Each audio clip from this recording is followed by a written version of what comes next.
Yo, Thought Warriors. What is up? Hard Learning is on. It's I, Van Lathan Jr.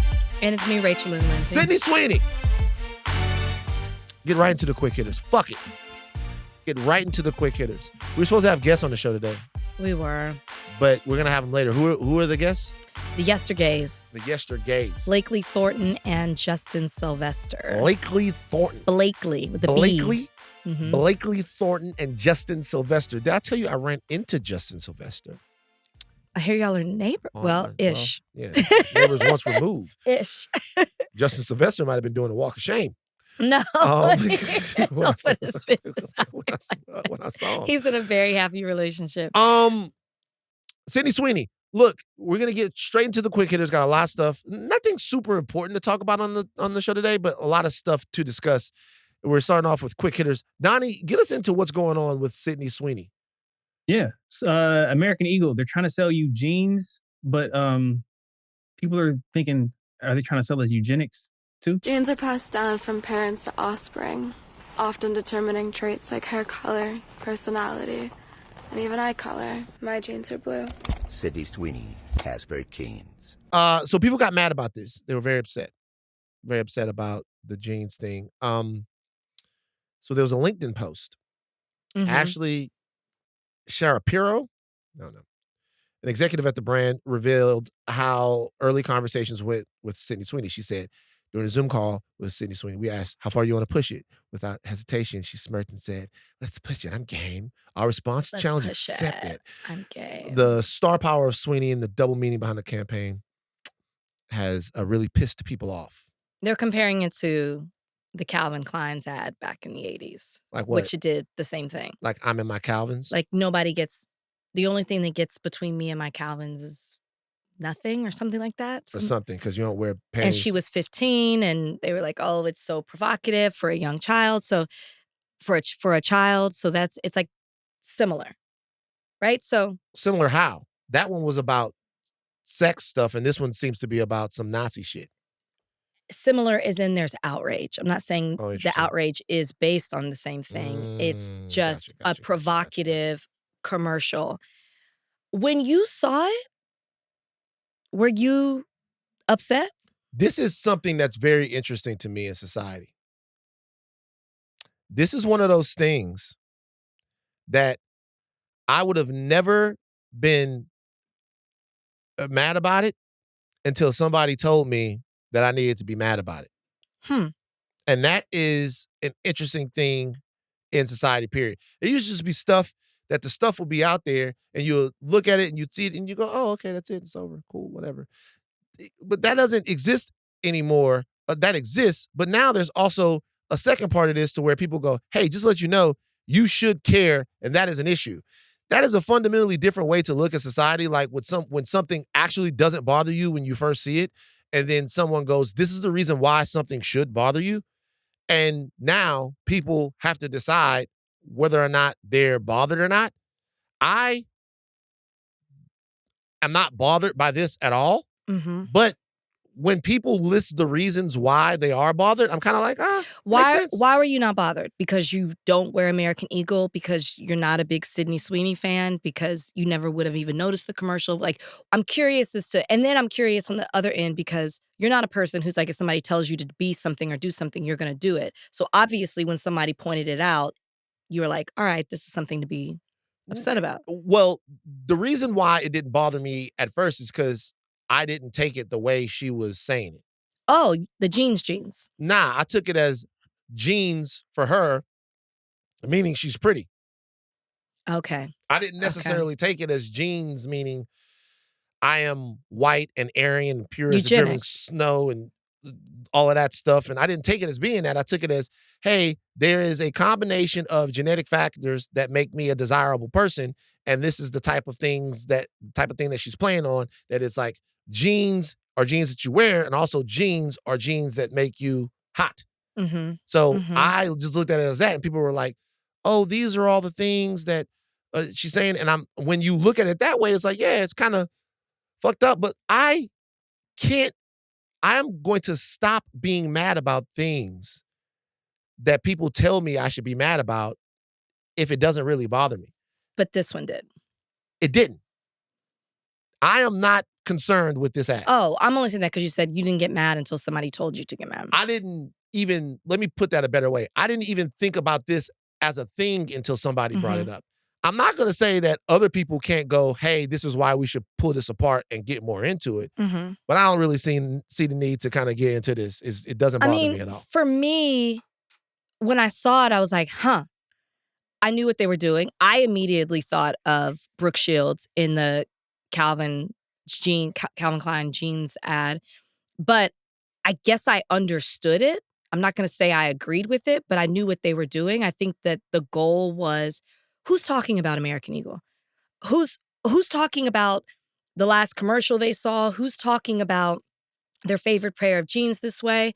I think the goal in advertising and marketing for some businesses, especially if you can afford it, right? Because when I was doing the research, I was like, wow, I didn't realize how popular American Eagle is for a particular audience, right? Like teenagers, young, early 20s. So the goal was, I believe, to get people to talk about it, which they were successful. That's the goal in the ad. It's a business risk, right? But they achieved their goal. Here we are. We would never be talking about commercials or jeans or anything like that. And here we are talking about it, as does everybody on social media. For me, I got it. I thought it was wrong to play into. But for me, I guess I was more bothered because I'm noticing how people are shifting away from the way they advertised and the way companies were 5 years ago. Which was what?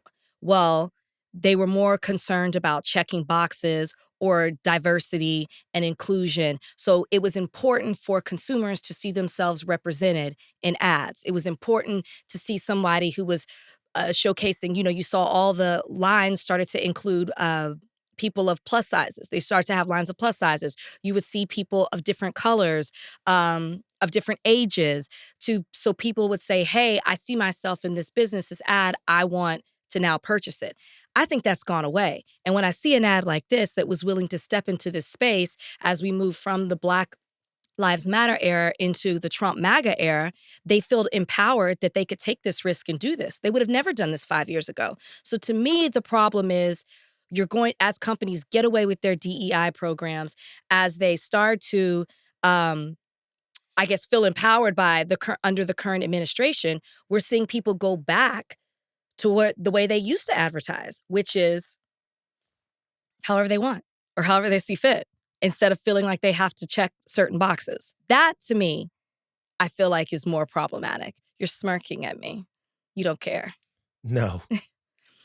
I think I don't see all of that in this ad, man. No. I'm seeing the shift that they can do that. They couldn't have done this 5 years ago. It would have been even worse. They did do it. The reason why Sydney Sweeney is even on this ad is because for the last 5 to 6 or whatever years that she's been in the spotlight, there has been a ravenous response to Sydney Sweeney and how she looks. It's not her. But what I'm saying is, there was never going to be a time when someone like Sydney Sweeney was not going to have like a commercial and stuff. It's the message. My jeans are blue. Okay, look. First of all, I gotta be honest with you guys. I just think I'm bubbling over in care. There's so many things to care about. I didn't see like Joseph Goebbels when I saw this. But look, I will say this. If people care, I don't litigate other people's care. Fucking kick their ass if you want. Like, if you think this is the deal, kick their ass if you want. I just don't give a fuck. I'll also say this. A lot of what you're talking about, we've talked about this before, the trying to check I don't really ever feel like they really truly committed to this stuff. Oh, no, they didn't. That's very clear. Right. That's very clear with the bounce back. But Sydney Sweeney is she's a big star. So it's different. I am not outraged either.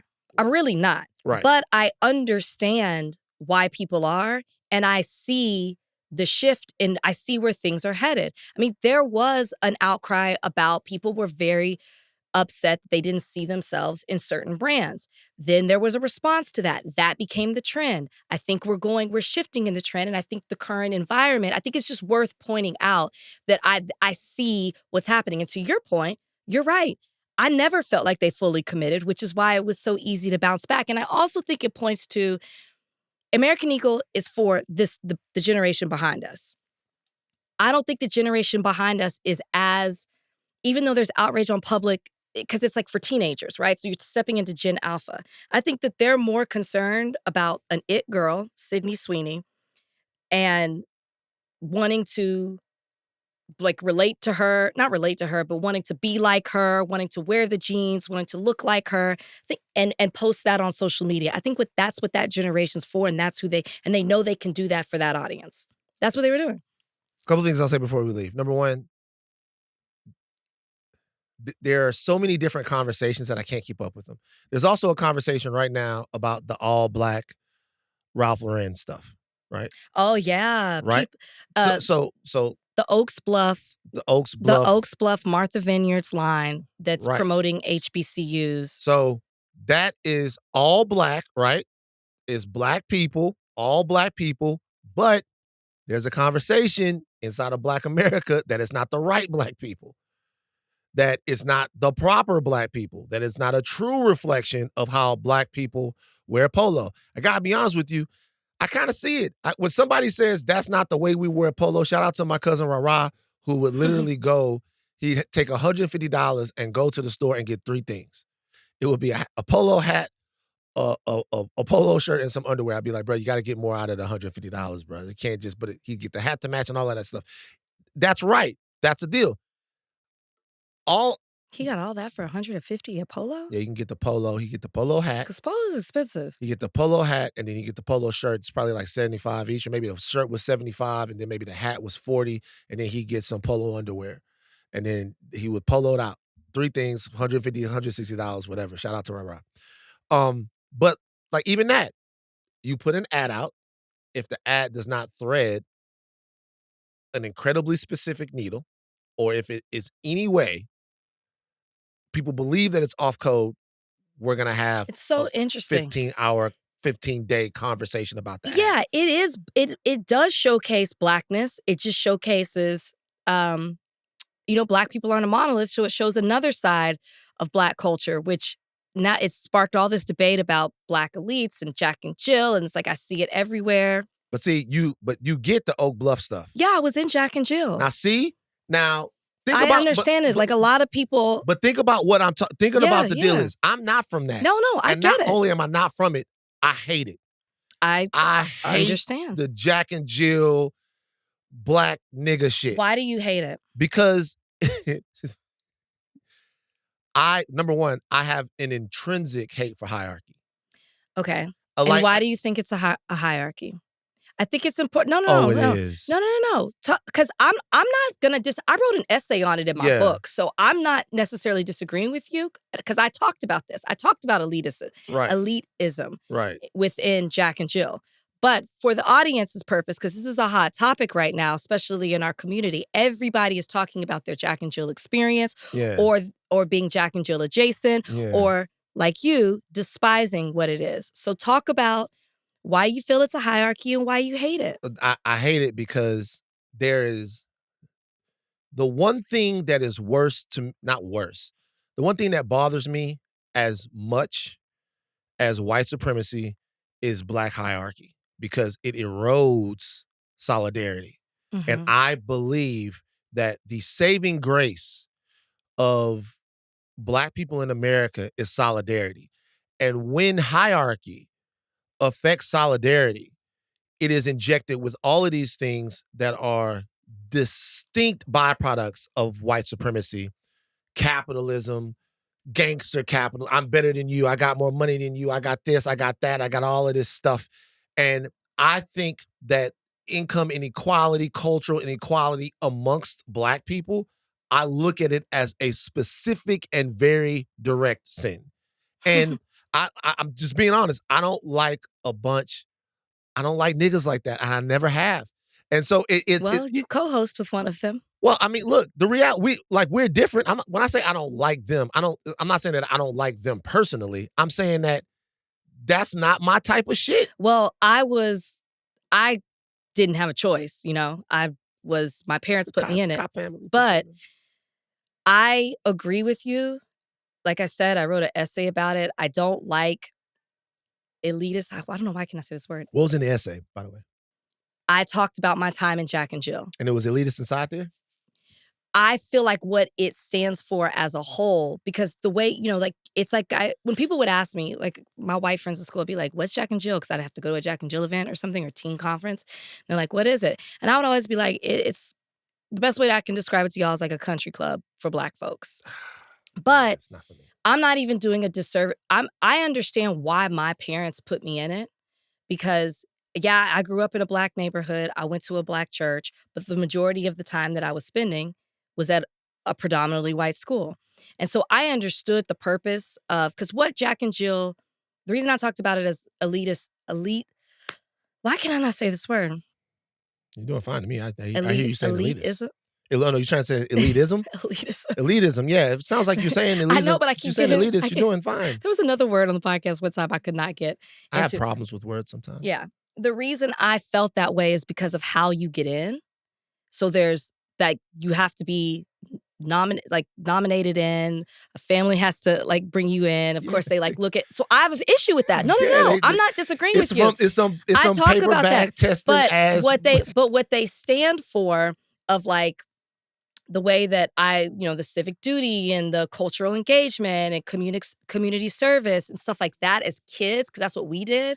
I understood why my parents wanted me to be in an organization like that and it's only Black people. And that was so it was another thing to connect me to Blackness. So I understood the purpose, but I would tell my parents, yeah, but they're all Black kids. This is what I would talk to them. I'm like, they're all Black kids from other predominantly white schools from in the same world as me. And I wanted something a little different. Mm-hmm. But I mean, I could understand the pros and the cons and I don't fault my parents for it. For me, I never fit in it. I have a couple of friends from it. It just, for me, my older sister had a totally different experience, and it's probably why she ended up going to Spelman. I just didn't have the same experience. So I understand why people criticize it and why they don't. But yeah, I see both sides of it. But I just don't I used to never tell people that I was in Jack and Jill because of the response that you got. As I get older, I can see the pros and cons of both, like I said. But you literally go, I don't like them. I don't. I am them. And you generalize because kids don't necessarily have the choice of whether they're in it or not. So to judge people because they grew up in it, you can't really say anything about that. Well, once again, I will say this. When I say of them, it's interesting. I have individual friends. There was this lady and her sister, not her sister, this lady that was friends with my mom. And her daughter took a liking to me. Ha ha, daddy. And she wanted me to take her to her little coming out cotillion, whatever. He's Cotillion's not Jack and Jill, though. Well, whatever it is, that was a cotillion, but this was a Jack and Jill.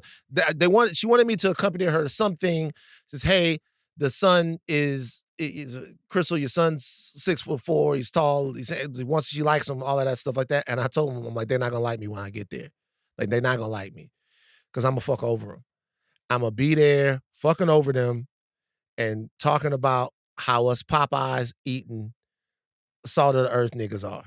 And I don't there's a couple people out there and they know, I had my friend Charles, I had all of these different people. It was all cool. It was all gravy. But I particularly have a problem with Black people who other themselves from salt of the earth Black people. I totally agree with you. It bothers me. I agree with you. The polo thing didn't, because it didn't bother me because I didn't know I was supposed to be bothered by them wearing polo. I didn't know that was supposed to be bothered. But then people were like, when people brought the issue up, I was like, oh, well, maybe that is whack. But I don't think they othered themselves when they did the ad. I think that they were highlighting a certain sector of Black culture. So to me, it was talking about how Inkwell Beach, how Black families back in the day used to spend time up there because they couldn't necessarily go to other beaches, how there was this whole community within Martha's Vineyard that existed. That community wasn't necessarily wasn't keeping Black people out. It was where Black people went because they couldn't go other places. Now, from there, a lot of Black people did go on to HBCUs, which is why there's this collaboration. Yeah. But to me, it is highlighting a history, not othering within Black culture and community. So I don't understand why people were so upset with that. And I believe a portion of it is going to HBCUs. My point by saying that though is that all of these ads, by even bringing that up, is all of these ads, they put these ads out, and these ads are corporations trying to capture a specific audience for whatever reason. There is no such thing as altruism in corporate endeavor. It just doesn't exist. So 5 years ago, or 4 years ago, or 3 years ago, or 6 years ago, whenever the corporation was attempting to check boxes, they were doing it because they thought that it would expand their corporate reach. 100%. They were doing it because they thought that this is what people wanted. And the moment that they get the input that this is not what people want, they are going to do what they think that people want. And Correct. so when it to hold a corporation to we need to push for representation in the corporate world. Absolutely. We need to push for representation in the C-suites, in the advertising, and all of that stuff. But the reason why we need to push for it, in my opinion, is to get some return on what we're investing into the corporation, right? But if we think that for 1 second, we're going to be able to appeal to the better nature of a soulless money-making entity, correct, then we're just going to continue to disappoint ourselves. The bottom line is the dollar, and the bottom line in this case was the attention. Let me ask you this. Pretend you saw this ad and you cared. Would it... Sydney Sweeney? Yes, the Sydney Sweeney one. Would it matter to you that a year ago they released a limited edition denim collection with Coco Gauff?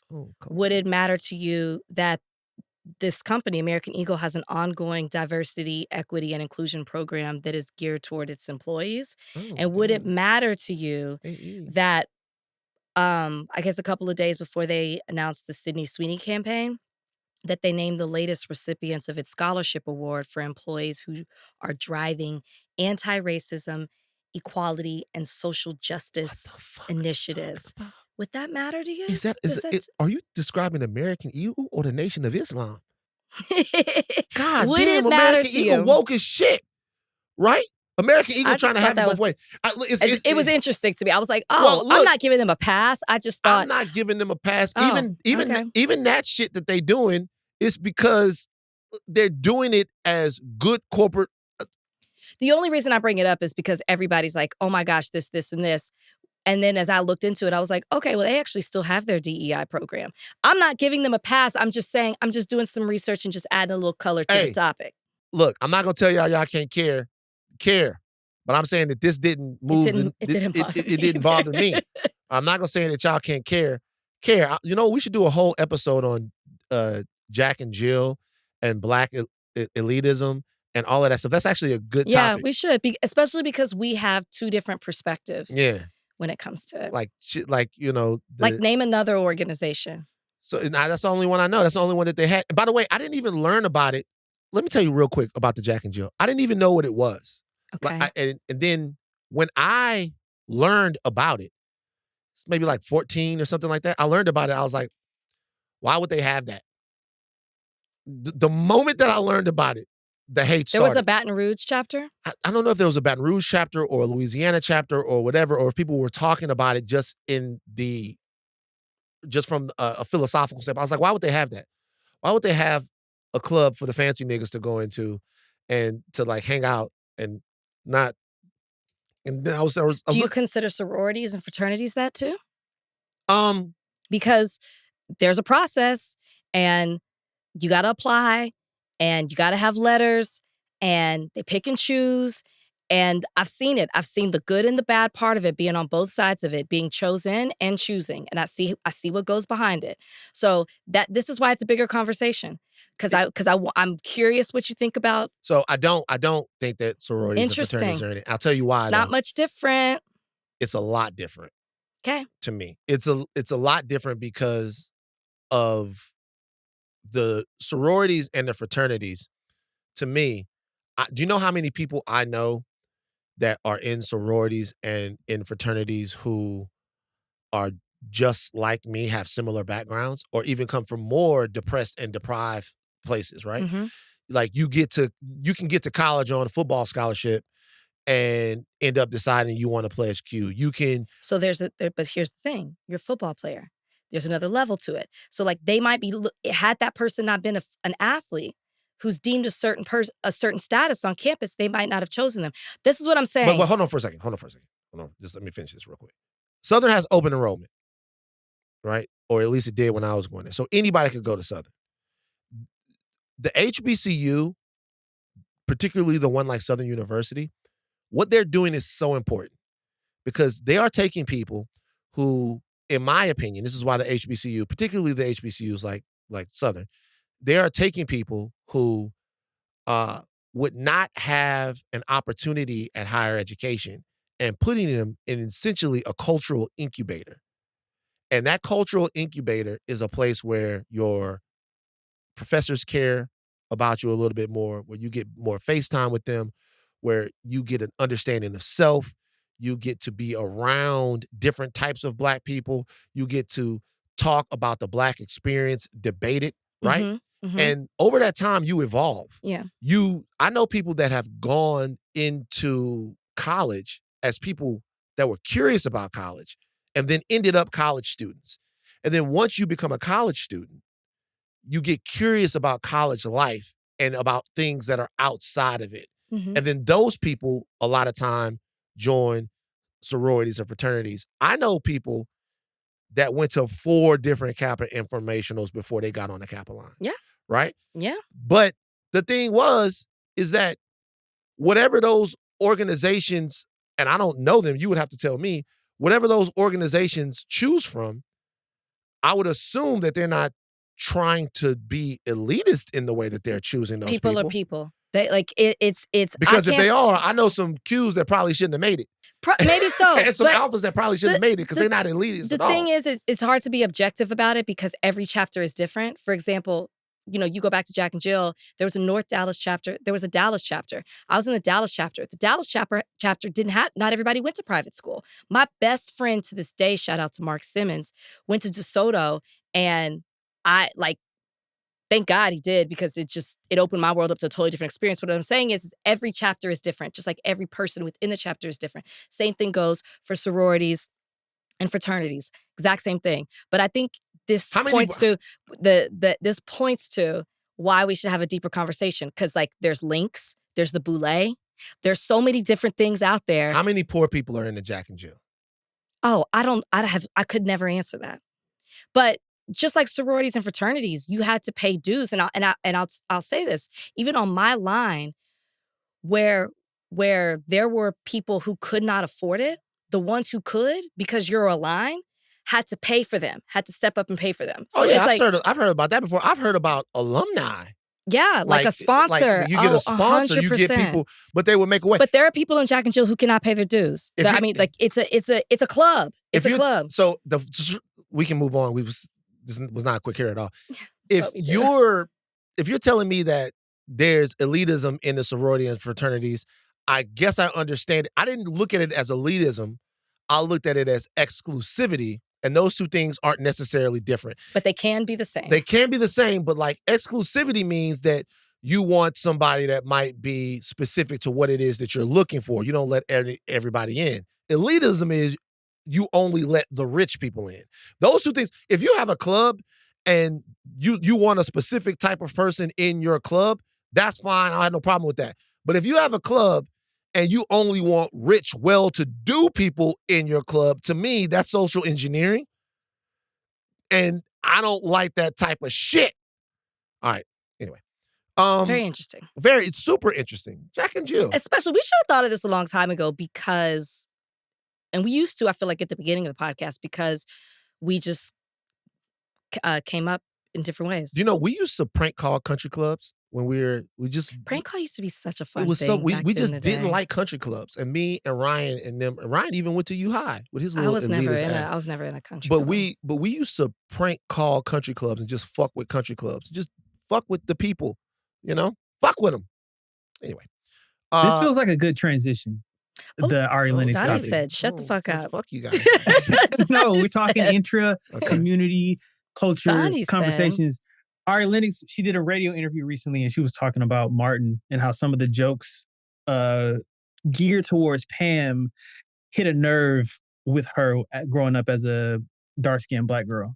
The thing that pissed me off about Martin was how much he would go on Pam. And this is coming from a girl who I love me a good, like, joking ass movie. And it even when the joking movie is like, damn, like, that was fucked up. Like, you know, I'm not like too woke or something is what I'm trying to say. Like, I'm honestly not, I'm problematic. I'm pretty problematic, low key. But my point is that there are some things where I draw the line and it just bothered me. Or like, I don't know, it's like Pam was so fucking beautiful and so fine. And I just feel like growing up as a chocolate girl, like, I don't even know if I was able to understand the greatness of Pam because of the light that I feel like I was being fed. Rach, I'm interested to see what you feel about this. Why? Because it's a Black lady thing. Yeah, I mean, so as we know, there were so many things I was not allowed to watch when I was younger. So when Martin came on in real time, I wasn't watching it. Yeah, you watched So I it would have been later like on. 7 to 12. So I watched it later on. So I feel like I had a different perspective because I was in college watching Martin. Right. And They didn't have that on in Jack and Jill? well, I wouldn't have watched it. Put that Martin on? We didn't watch TV. That's not what we did. We were out doing community service or like lock-ins or teen Lock-ins. conferences. So it was basically fuck pads that you guys. I know what happens at those lock-ins, teenage lock-ins. Fuck pads at Jack and Jill. I love that you assume Jack so and much. Jill. Can fuck I finish? Pads. Can I finish? There's a lot of hatred towards us Jack and Jillers. Don't like it. But by the time I watched it, I feel like I had a totally different perspective because I immediately felt uncomfortable with the jokes that Martin was spewing out at Pam, right? Because they played into negative stereotypes that I felt like white people have about Black women. Mm-hmm. He would call her a beast. He would compare her to a monkey, Mm-hmm. dogs. What else did he say? He would talk about her hair, called her Beady Bead. Call her Beady Bead. And I just remember thinking, I guess I'm what you call neutral. Because we were talking about this on the phone. You're neutral. I'm a neutral.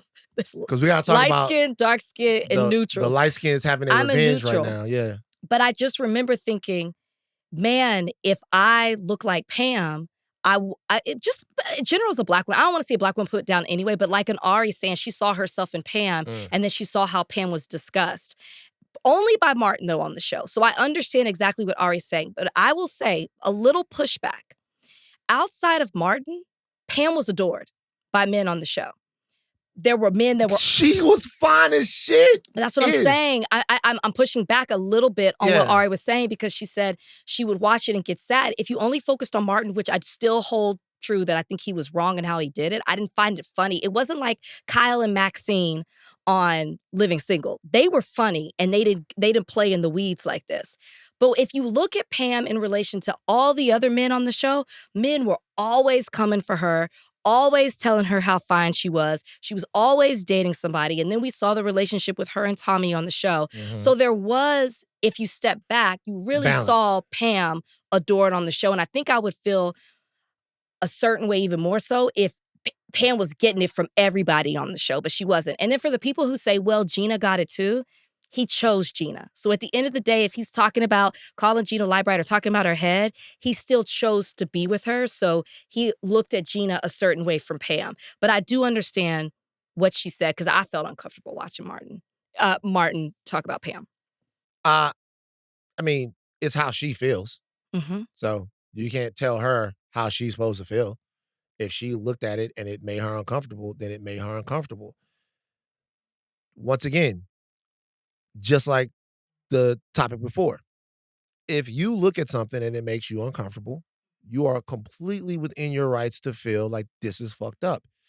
If we make it a bigger societal issue or an issue of how Black women or darker skinned Black women are treated, then we have to take a step back and look at all of the different angles and say, were there men on the show that loved Pam? Yeah.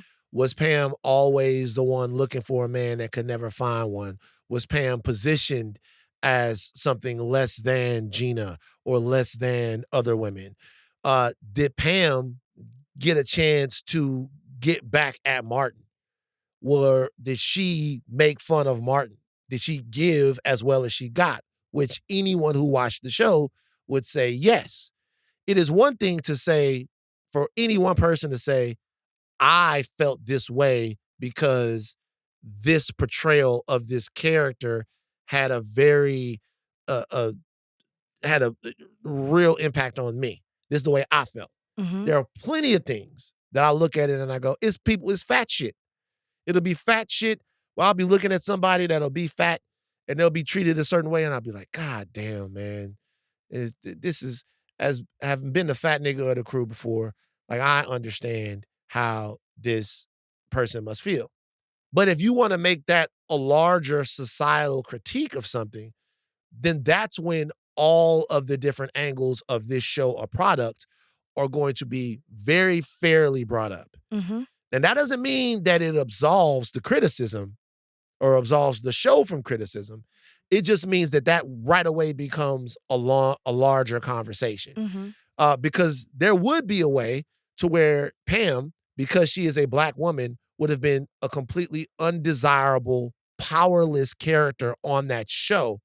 And there's no way to watch Martin and say that that was the case. Well, no, you're right. I mean, she and Gina had great jobs. You saw them doing presentations, running meetings. And she used to be on Martin's head. Yes. A lot of times she was on Martin's head. So, like, there's no way to objectively look at it and be like, that character was...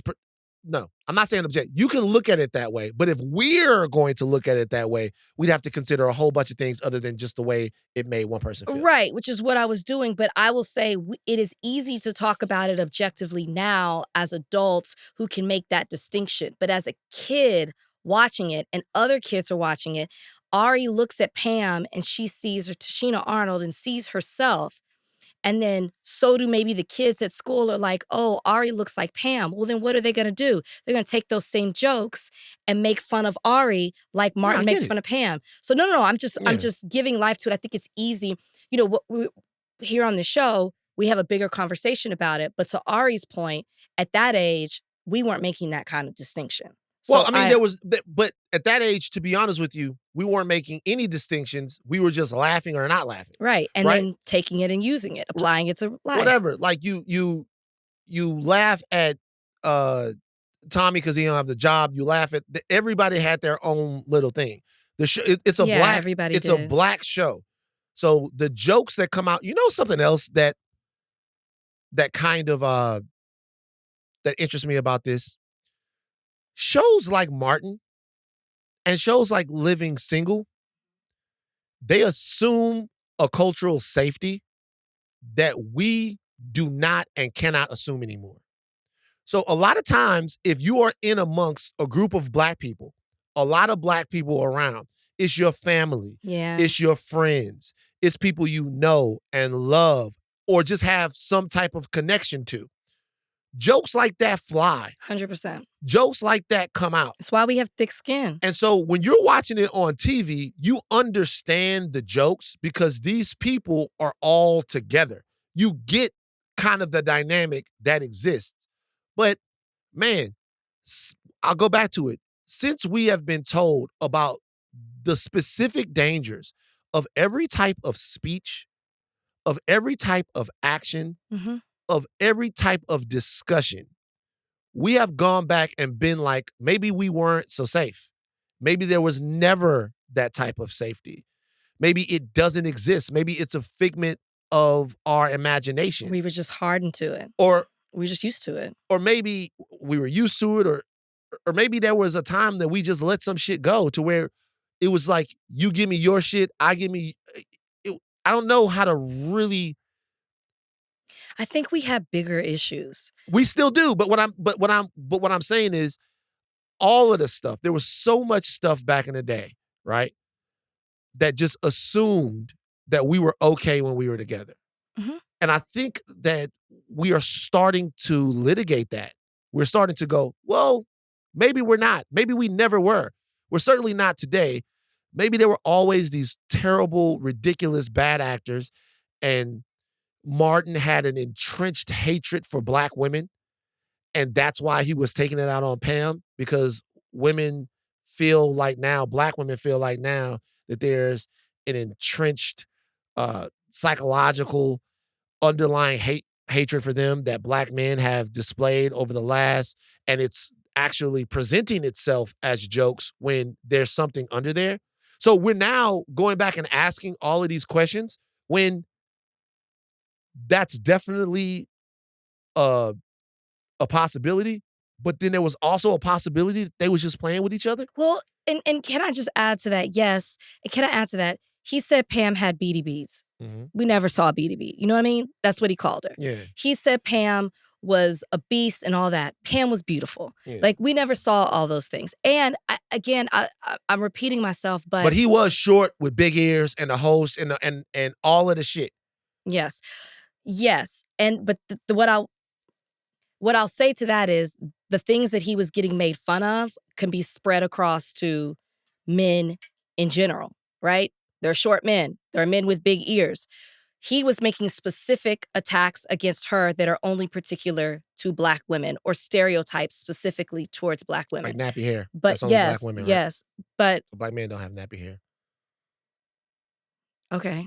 I mean, I don't like the word nappy, but yes, I understand what you're saying. But my Shit, point these is, people- it was based on race, I guess is my point. It was particular to what she looked like as a Black woman. Really? You really feel that way? I feel like he played into stereotypes of a Black woman. I'm not saying he didn't play but into I stereotypes. don't think he hated her, because to me, again, I'll stand with what I said before. Outside of their joking, Pam was the shit. There was nothing. I didn't feel that way watching her. I understood it. I didn't feel that way because I was like, wow, these are two women with, like, when Martin didn't have a job, Gina had a job. You know, like, Gina was keeping them afloat. Gina had the money.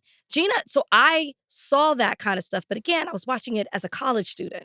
So I never looked at it like, and I still don't, that this is a part of Black men hating Black women. I still don't look at it like that. It was just their particular relationship, which Tashina Arnold has been confronted about this and has spoken about it and pretty much said something similar. Because she said, to your point, this is how my character was originally written for a heavyset woman. And I came in, killed the audition. They saw how Martin and I joked off camera, and they wrote it into the script. They saw that she was witty, that she could handle her own, give it back, and they wrote that into her character. They let her be herself. So to your point, what was off camera came on the screen. Right. The fact that they felt safe with each other. Once again, you can look at it, feel however you want to feel. If we're going to have a broader societal conversation, then we would have to have a broader criticism and pull it apart. And that doesn't mean that it's going to fall apart. I mean, if you look at that and you feel like we shouldn't be talking about sisters like that, like, I wouldn't make those types of jokes about You sisters couldn't like that. you can't make a Martin now. But I would talk about my sister like that. Yeah, your sister posted something that you said What did I say? a text message. What did I say? I'm paraphrasing, but she checked on you because of the tsunami warning, and you said, "You cunts." I just said, oh, hold on, let me see. She posted on social. on, I let me meant to see. write on it and I forgot. Hold on, let me see. Hold on for a second. It said, I just put cunts. Hey, will y'all be affected by the tsunami? And my response was cunts. I mean, my sister. And she said, she took it down. Did she take it down? Oh, no, she didn't. She said bye, Yeah, laughing she my just said ass bye. off. Because you do this. She asked me questions all the time. Like, she put something that mom put on TikTok, right? My mother Your mom's posted. on TikTok? My mother posted some TikTok with a shadow of a penis on there. My mom likes to tell the same type of jokes I like to tell. And then Ebony is trying to snitch on mom. Mm-hmm. And she goes, your mother posted this on TikTok. And I was like, yes, of course, she loves to fuck. And then Ebony goes, bye. So I like this. Me and Ebony have this type of relationship. Yeah. And if we were talking about you do that to us. like, Pam was beautiful. I can understand where Ari is coming from, but it's just interesting for us to be where we are. Speaking of Black women and what they're going to do and where they're going to go, we got some news from Kamala Harris, Donnie. Yeah, she announced yesterday that she's not going to run for governor of California in 2026, but she announced this morning that she does plan to release a book. Just over a year ago, I launched my campaign for President of the United States. 107 days, traveling the country, fighting for our future. The shortest presidential campaign in modern history. It was intense, high stakes, and deeply personal for me and for so many of you. Since leaving office, I've spent a lot of time reflecting on those days, talking with my team, my family, my friends, and pulling my thoughts together. In essence, writing a journal that is this book, 107 Days. With candor and reflection, I've written a behind-the-scenes account of that journey. I believe there's value in sharing what I saw, what I learned, and what I know it will take to move forward. In writing this book, one truth kept coming back to me. Sometimes the fight takes a while, but I remain full of hope, and I remain clear-eyed. I will never stop fighting to make our country reflect the very best of its ideals, always on behalf of the people. When the announcement came that she wasn't running for governor, which I think we all know makes sense, that's a step backwards. She can't go from a national campaign to a regional one. I don't know that that's true. I think it's a step backwards. But you said immediately, oh, she's going to run in 2028. Yeah. Now she's announced the book that is based on her 107 days of campaigning. You still think that she's on the trail for 2028? I don't know. I think if she is, this book is a mistake. Because when I think, first off, I don't think she should run. And why? Well, now that the book goes into one of, I think, the biggest points. The Democratic Party is trying to distance itself from that 2024 election. Kamala Harris is tied directly to it, whether that's her fault or not, because Joe Biden decided to stay and run and then had to pull out. She is tied to the 2024 election and everything that went wrong. Republicans, and she hasn't distanced herself far enough away from that. We haven't seen her really. She hasn't done anything. Republicans have the blueprint on how to campaign against her. They know exactly what to do. It won't be hard, and she hasn't done enough to separate.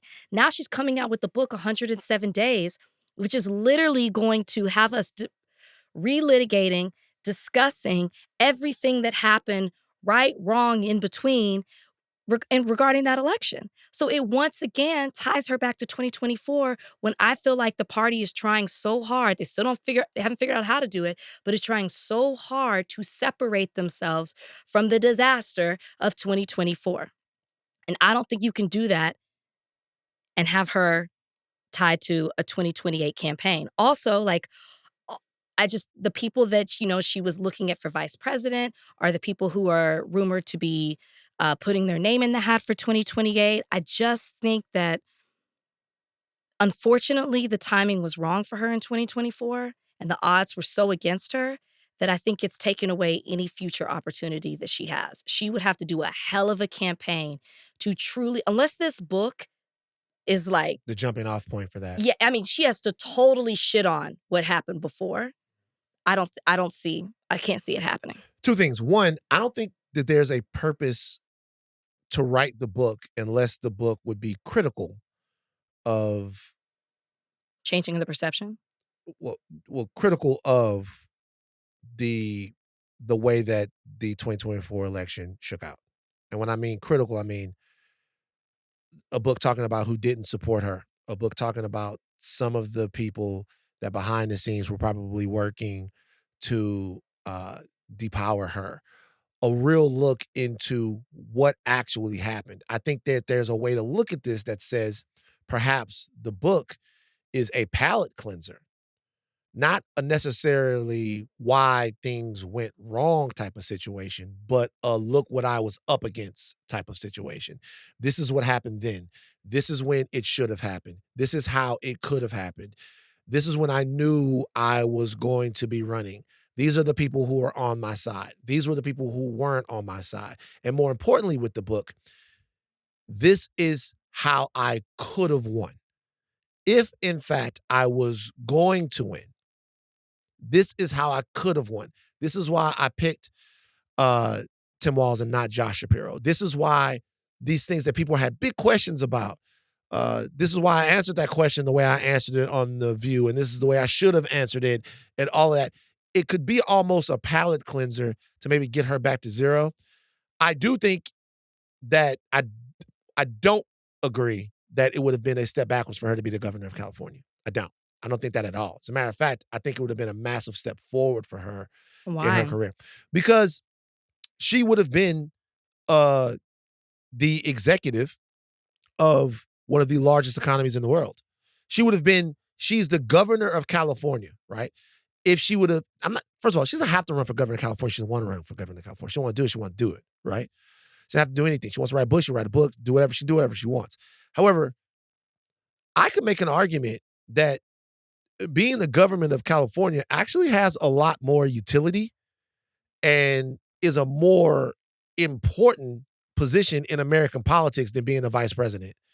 Like, to me, her actually going to be the governor and setting California up on a run, addressing some of the problems that exist here in California, problems that she knows very well, and positioning herself as an executive of a state, the leader of that state for X amount of years, puts her in a position to then be president if she wants to, or to continue to help people and make changes in California.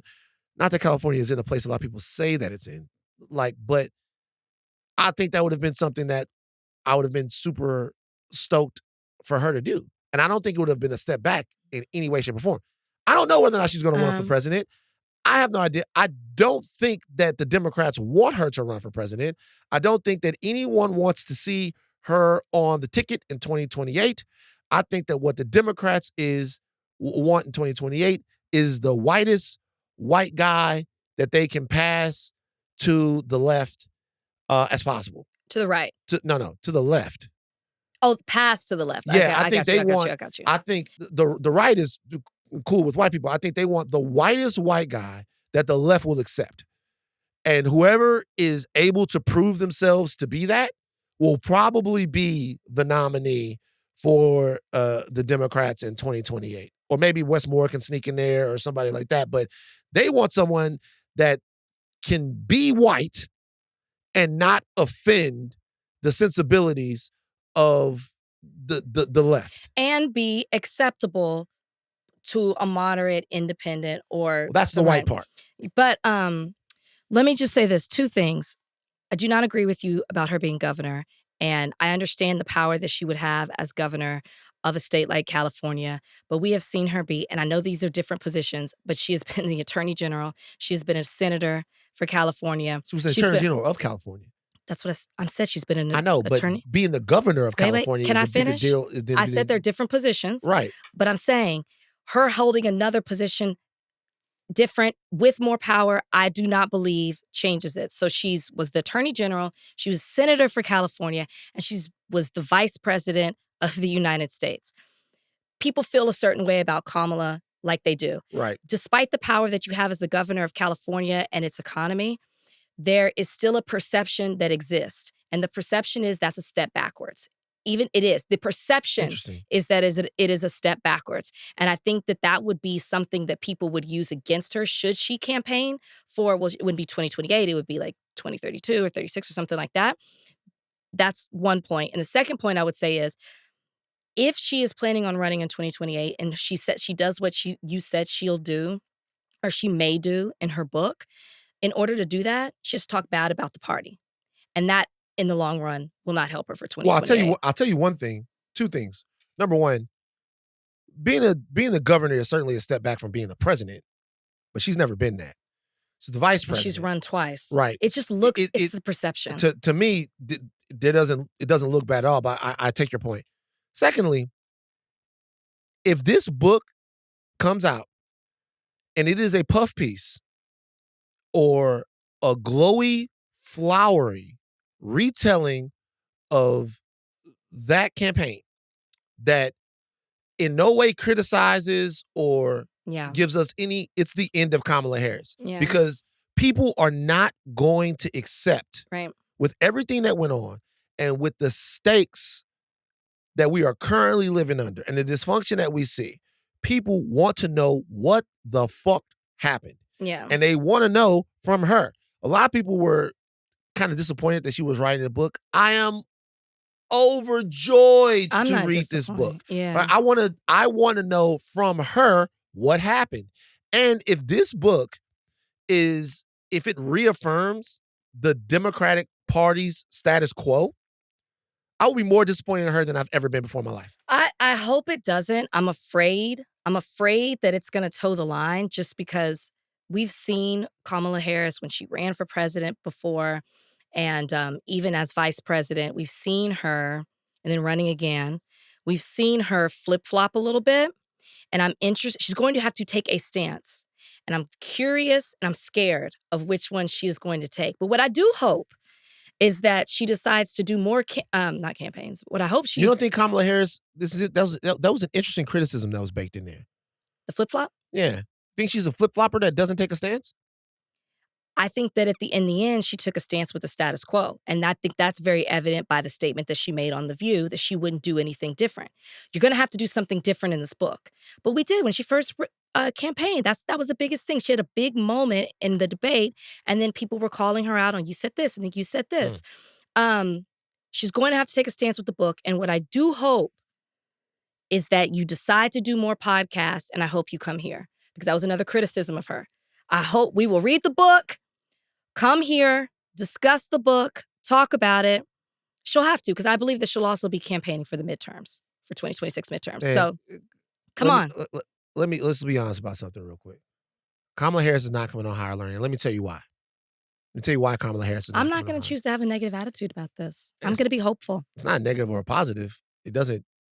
Why isn't she coming? My life don't change whether or not she come on the podcast or not. I'll tell you why. Neither does mine. There's two reasons. One, and I have to say this podcast from an audience standpoint is not big enough to compel her to come on here. So and this is a kind of an interesting thing with politicians and people who do these different spots, because we talk about this. Now, I want to make sure that I position this in a way to where it doesn't seem like I'm crying over this, because I'm actually not. The reason why politicians go on the platforms that they go on and talk to the people that they talk to is very simply because those are the biggest platforms. Sure. That's the reason why. It goes back to the corporations thing. It goes back to what I was talking about. They're not going on there necessarily because they are in love with the platforms or in love with the people. They're going on there because those are the biggest platforms. Now, it also happens that some of the biggest platforms are the platforms that are also the least critical. They're the platforms that are hangs. They're the platforms that you go there. They're very good podcasters and very good at what they do, right? They're very funny. They're very bro-y. They're normally led by straight white males, which is a huge, large demographic. Or you have Call Her Daddy, which is a white lady with a huge, large demographic. They go on there because these places have massive audiences. Mm-hmm. And they have massive audiences because they're really good at what they do. They're funny or whatever, but also because they don't really put any tension into their audiences a lot. They don't really force their audiences to make decisions about what kind of society they want to see or what kind of people that they are, because that's not fun to talk about for 2 hours or an hour every single day. It's not fun to talk about that. It's not fun for someone to tell you everything that's wrong with the world every couple of days. Now, there are there are other places that do that are pretty popular. I know people saw Slockin when she went to talk to Crystal and Saga, right? When they asked her why, Crystal asked her straight up, Crystal Ball, if you haven't seen this interview, it's amazing.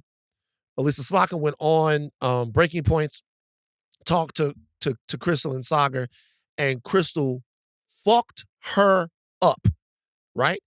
But when she asked her, why did you want to come on here? She was like, well, one thing is you have a very healthy audience, right? You have a very healthy audience. And so because you have that audience, to me, I want to define myself to the largest amount of people possible. So I come here and I sit down and I talk to y'all, right? Knowing that it's going to be a contentious interview, it's still worth it. Honestly, it's not worth for Kamala Harris to come on here and have me ask her questions about that shit when it's not going to. Okay, here's my pushback on that. It's not going to. It's not. It's not worth it. So I know you know that if she came on here, we could do a very good and thorough interview, assuming there were no restrictions, right? If we were allowed to ask anything that we wanted to, I think that we would have a very good interview. It doesn't mean that the interview won't do well and it won't get eyes on it. I understand the initial reason to want to come on, to have the most eyes on you, but also having, I think, so I'll compare it to Call Her Daddy. There's a lot of criticism when she went to call her daddy because her audience is not a political audience. Her audience doesn't want to see that. Her audience wants to be entertained. It's pop culture. It's what's gone viral. It's a hot moment that's happening in that type of industry with entertainment. Also, that's what the type of interview that Alex Cooper is used to doing. Alex Cooper used to doing a political interview. It was a bad interview. And it got a lot of criticism. Her audience was very critical about it. So you had a large group of people be very critical about this. It did not do Kamala Harris any favors. And so what I would challenge her to do, should she want to campaign for the 2026 midterms, should she want to promote her book, should she decide in 2028, is go where you can have the best conversation and trust that conversation will travel because whether the questions that were asked, the way she was challenged. It's like we've done interviews before as a small podcast with a smaller audience that have gone viral. We have a very healthy because audience, of big, by the way, just let big you guys know, moments. it's a very successful podcast. And I know, like, yes, we could be bigger, and I know how you feel about that, but I would push back against that and say, because I trust what we could bring to the table, I think a lot of eyes would see it. Look, and that's all I'm saying. Not everybody, just because you have an audience, is well equipped to have that type of interview. Actually, you just saw the Nelk boys sit down with Benjamin Netanyahu. It's obvious they were in over their heads, right? So but what I'm saying is this. This space and the way you go about doing this is really interesting because you can do some things. Like, our audience holds us to a very high standard, which it should, right? Mm-hmm. It would almost be better if the podcast was dumber. Because if the podcast was dumber and more accessible, you could then actually have moments in the podcast where you could make large, sweeping types of changes by the moments that you had with people who really matter and conversations that really matter. It almost would be better if that was the thing. Not even dumber, because we're not actually that smart. It would almost be better if the podcast was less serious. Forget about dumber. It would almost be better if it was less serious, because people, oh my God, like Kamala Harris is on fucking Joe Rogan, or Kamala Harris is on fucking Theo Vaughn. Like, what's going to happen? It's interesting to see Theo Vaughn sit down with Bernie Sanders. It's a win-win for everybody. Theo Vaughn is going to look like someone that cares enough to have Bernie Sanders on their show, and Bernie Sanders is going to look like one of the guys because he's sitting down talking to Theo Vaughn. It's the way that it's the way that it works. For these people that are on these shows, and this is a show that has a very healthy audience. Guys, do not get me wrong. I'm not saying that we don't have a healthy audience. It's very healthy. It's a very successful show, and it has been, and it's only growing. But I was saying, for these people to come talk to us, they would have to be curious. Mm-hmm. And they would have to be interested in having a conversation with people that are trying to learn more about them, and having a conversation with people that are trying to make sense of things that they said and do. I like Kamala Harris. Like her a lot. Supported her. But there are questions that I have about her campaign, about past things that she says, and about that. For her to come down here and step into like a conversation that might not be so flattering, it would have to be worth it to her. And for us, we have to decide, our audience has to decide, we have to decide as a group, as a community of higher learning, whether and how we get to the point where we can compel people to come sit down and talk to us, where it's worth it to them to have a conversation that might be a little uncomfortable for them, or might be less flowery and full of flattery than other places. Because they're willing to have some of those uncomfortable conversations, you're saying, though, when they have bigger platforms. They're not. Well, they're willing to have some of those uncomfortable conversations. Like the Crystal and Saga example was, she knew that was going to be uncomfortable, but it was worth it to her for the audience. That's what I'm saying, yeah. Right. Some of these other places, you might expect that it would be a little uncomfortable, but for the most part, you know that it's not going to be, because they aren't podcasts that are specifically about politics, world issues. And even if they are, their agenda is more aligned with the person that they're like interviewing. So it's like, if Trump talks to Aiden Ross, like, how could he lose? Yeah. Like, if Trump talks to Flagrant, like, how could he lose? They voted for him, right? Like, how could he lose? Like, but for us, you could go to a medium-sized platform and get embarrassed, or have a moment where I like go on an emotional rant and lose it, and then what was it didn't do anything for you. Fuck out of here, Larry. Fuck out of here, Larry. Did nothing for Larry. That's why nobody will come back. Fuck out of here, Larry. Did nothing for Larry, right? Emmanuel Acho, Can you imagine me screaming at Kamala Harris saying, "It was your campaign"? But by the way, it was your campaign, Kamala. By the way, Larry forced your hand. He did, though. Because he did that to me. Can we talk about Larry real quick? Y'all, Rachel, Lindsay, and Van Lathan, we said we're not going to fight with Larry Elder. We talked about it before. We exchanged themes, issues we were going to talk about. We were together. We were in sync. We said we're not going to fight with Larry Elder. Larry would not take no for an answer in terms of a fight. Himself. Larry wanted it so bad. He wanted us to get to where we got so bad. And we gave it to him. And we gave it to him. we was like, hey man, look, this is not when say, look. So there are two moments in the history of the podcast that I actually regret. Two moments. I regret our Michael Rappaport interview. I was gonna say, is it that one? Yeah, I regret it because I had what I felt like were salient points to make to him about how he was covering things and how he was going. Like, little did I know that he was full of shit the whole fucking time. Like, you can see now the guy's like, whatever. He's gone full Trump supporter. So little did I know that I wanted to talk to him and actually make inroads with him to be like, look, this is why I think what you're doing is harmful. And I jumped out of my body. And it ended up becoming something that was very difficult to listen to, and something that I felt like I needed to go back and actually apologize for. Did you? I think I did. I'm pretty sure I did. Because I don't want to be in a reactive situation where it's not good for the audience and it's not good for anyone else, right? And then the Emmanuel Acho thing is like, you don't want to invite somebody on your platform and then fucking diss them to their face. It's just, the only way I know how to talk to people is like just straight up open and honest to your face. And so you probably don't want to get somebody on the platform and be like, you're an emotional butler for white people. It's probably not what you want to do. It also was, the whole setup was just wrong. Like, I think you might not have even gotten to that point emotionally had he understood what he was walking into. Right. So what I'm saying is, what you then get is a reputation for being a podcast that people are going to come on and you're going to kick people in the nuts. Do you think that's the reputation? Not necessarily. I think we have a reputation of barely being competent interviewers, but do you think that? Yeah. You don't think we do good interviews?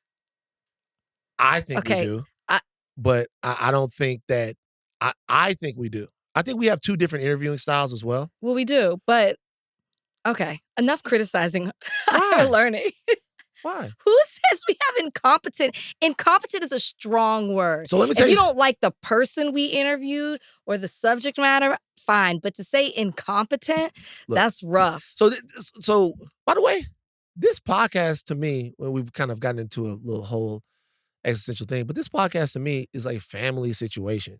So it's not about perfection; it's about intent and execution to me. So Correct. right, Which is why I'm like incompetent. well, people sometimes, but all I'm saying is this: Your friends tell you that? Your friends tell you did an incompetent interview? there are people that go, Van. Or we did it one? There are people that go, Van. This is what you guys need to do, and we've talked about it, to drill down on some of the things that we're doing. All I'm saying is we're scaling up. We're the audience is growing. Everything is happening great. It's all fine. It's all great. I'll say this though. I would love to have a conversation with Kamala Harris. We have a lot of great people that are coming up on the show, but it is very important to grow the ecosystem of Black-led, left-leaning podcasts so that these people have to talk to us. There are people out there, big names. Clay Kane. I went on Clay Kane's show after I said what I said about Kamala, and I took a fucking beating from the people on the radio. We have not yet had the opportunity to have Clay on this show. I keep getting in touch with him, and then it kind of falls off. I would love to have him on, but it's a great show. I love listening to him. Great. There are great voices out there. Clay, Reese, Roland Martin. There's people out there that you can listen to and go and make sure these people have as big of an audience as possible. So people have to talk to them. Mm-hmm. So people have to talk to them. Before the Pod Save America brothers go off, the Pod Bros, they go off, they go, hey, just let you know, we're in a battle for minds, ecosystem. Fucking, you got all these other people, and they're doing all of this stuff, and the algorithm treats them differently. So like and subscribe. You never seen them? You never watched them?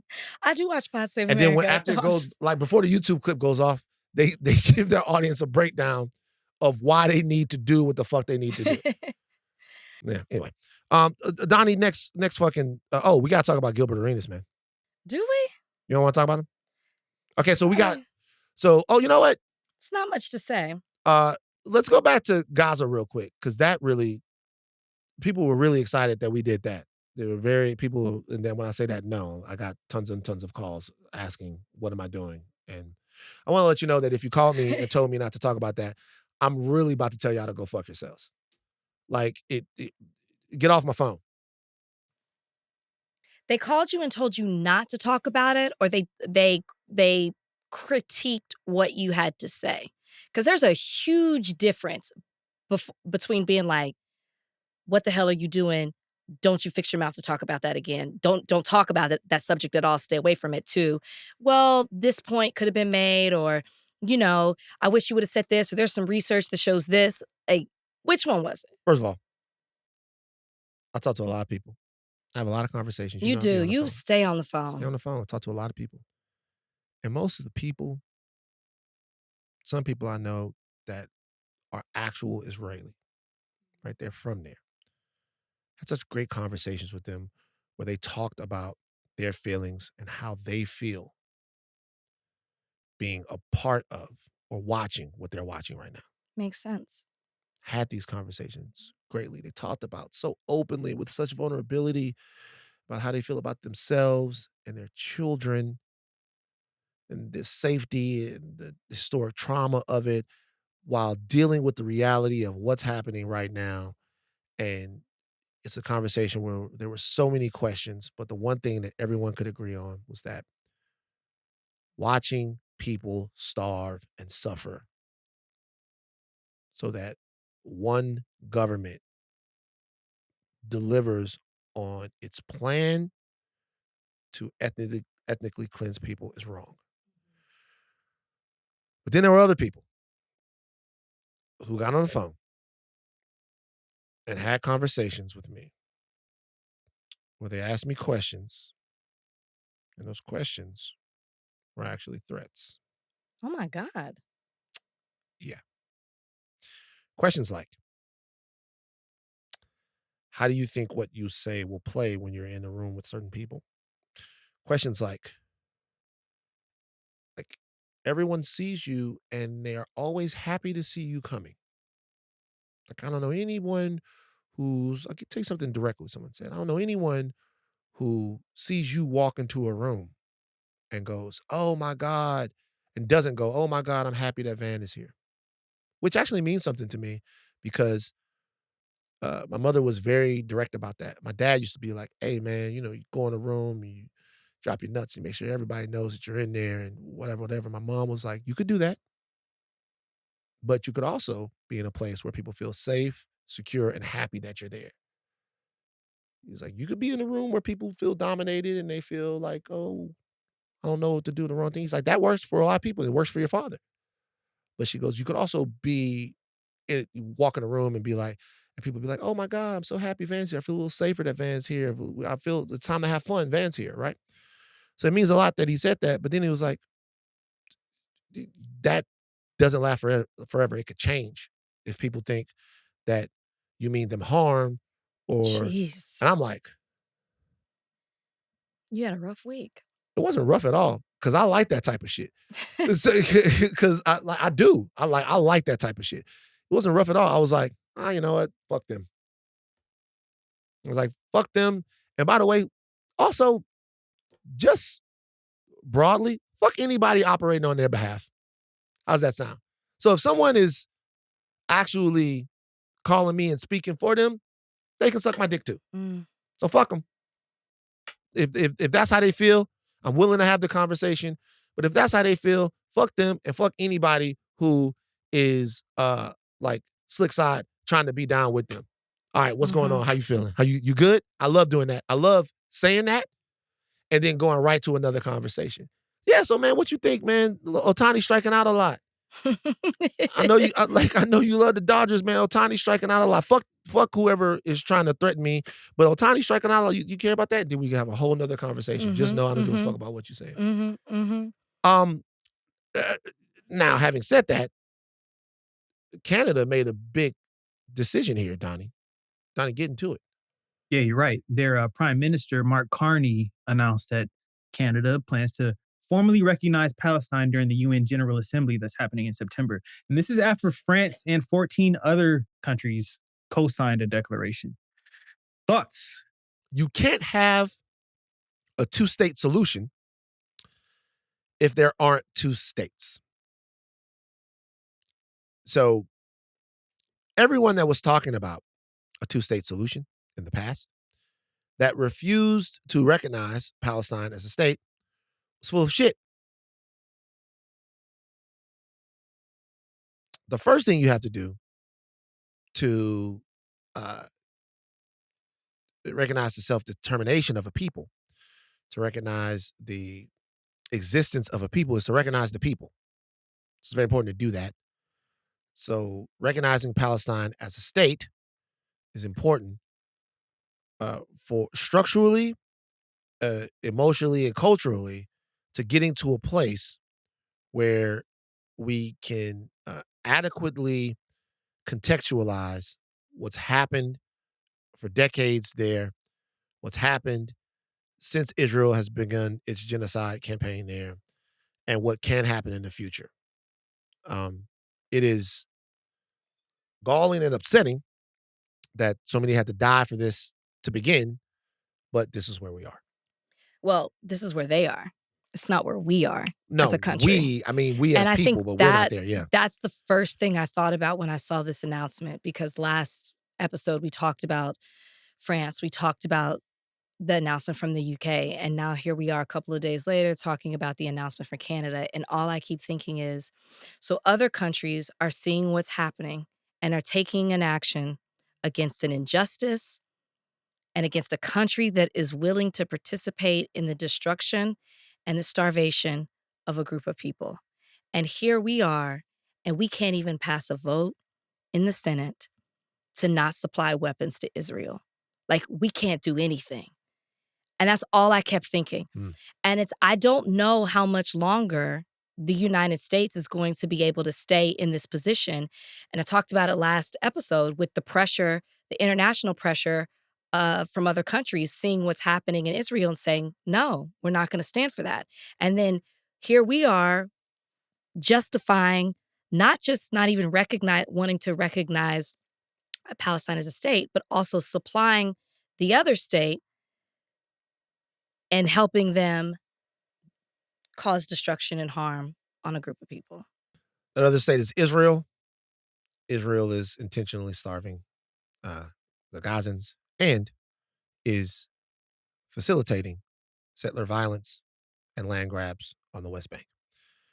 A record number of Senate Democrats voted to block the weapons sales to Israel. These resolutions, which sought to block more than $675 million in weapons sales to Israel, were sponsored by Bernie Sanders. I know Bernie is tired. Bernie's interesting. It failed in the face of all Republicans and 20 Democrats voting against the measure. The Democrats who voted against the measure: Michael Bennet, Richard Blumenthal, Cory Booker, Maria Cantwell, Chris Coons, Catherine Cortez Masto, John Fetterman, Kristen Gillibrand, Maggie Hassan, John Hickenlooper, Alex Padilla, Adam Schiff, Chuck Schumer, Jackie Rosen, Mark Warner, Ron Wyden. Now, there were some people who voted for it. Okay, so there was more than ever, because there was a vote back in April. I think it was 15. More than ever. So more than ever, there are some So people are becoming people disillusioned. that voted for it. There is something that's happening here. I want to get the opinions of my podcast family here. Rachel, do you make a distinction between defensive weapons and offensive weapons? Let me tell you what I mean. So when Slotkin was on Breaking Points, Mm-hmm. and what you've heard other people say, even AOC, interestingly enough, they would say that voting to fund the Iron Dome, which if you guys do not know, the Iron Dome is missile defense technology that Israel deploys to stop rockets from coming in.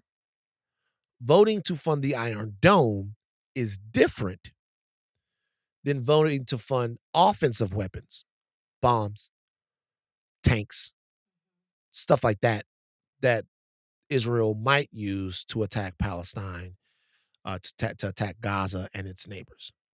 Do you see a difference between blocking funding for defensive weapons for Israel and blocking funding for offensive weapons for Israel, and just a blanket blocking of or stopping of military aid to Israel writ large?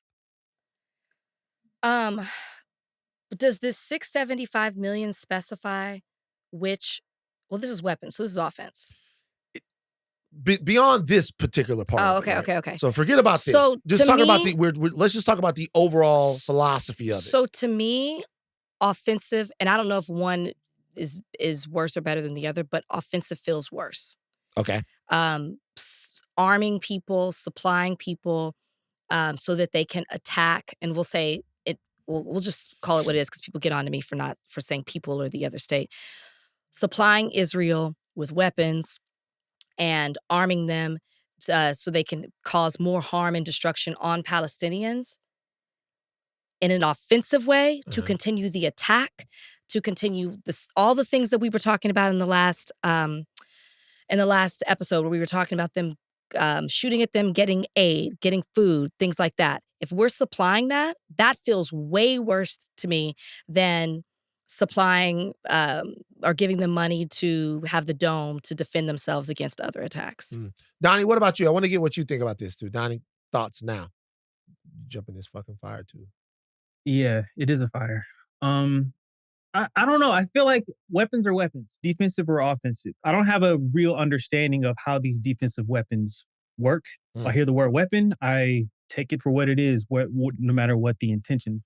So let's contextualize this a little bit from an argument presented by the great Mehdi Hasan, who continues to just wow me with his ability to navigate these situations. He was on Pod Save in a a debate. Just it uploaded yesterday. Progressive versus Democrat debate. It's Mehdi Hassan versus Jeremy Ben Ami. It's very good stuff on PodSave over there. All right? They're not paying me. Now, this is what Mehdi said. I'll throw this out to everyone. What Mehdi said was this, is that at the end of the day, the Iron Dome technology that exists in Israel is a part of the problem. This is what he said. See what you think about this. He says the reason why Israel is able to brazenly attack its neighbors, Iran, Syria, Lebanon, wherever. We're talking about not just attacks that have happened in Gaza. We're talking about Israel attacking its neighbors over the last, couple of years, attacking a lot of its neighbors for different reasons, right? Just hit Syria the week before last, a couple of weeks ago, because of a skirmish that is happening with the Druze people that exist there that Israel says it's protecting, hit Syria, bomb Syria, right? Well, Mehdi says, and other people say, that the Iron Dome allows them to do that because they are safe from any type of reciprocal attack. That the fact that the Iron Dome technology is so good that it repels all different types of weapons that come into Israel, allow Israel to act more brazenly in the way it wages war on Gaza and its neighbors, because they essentially know that they are safe.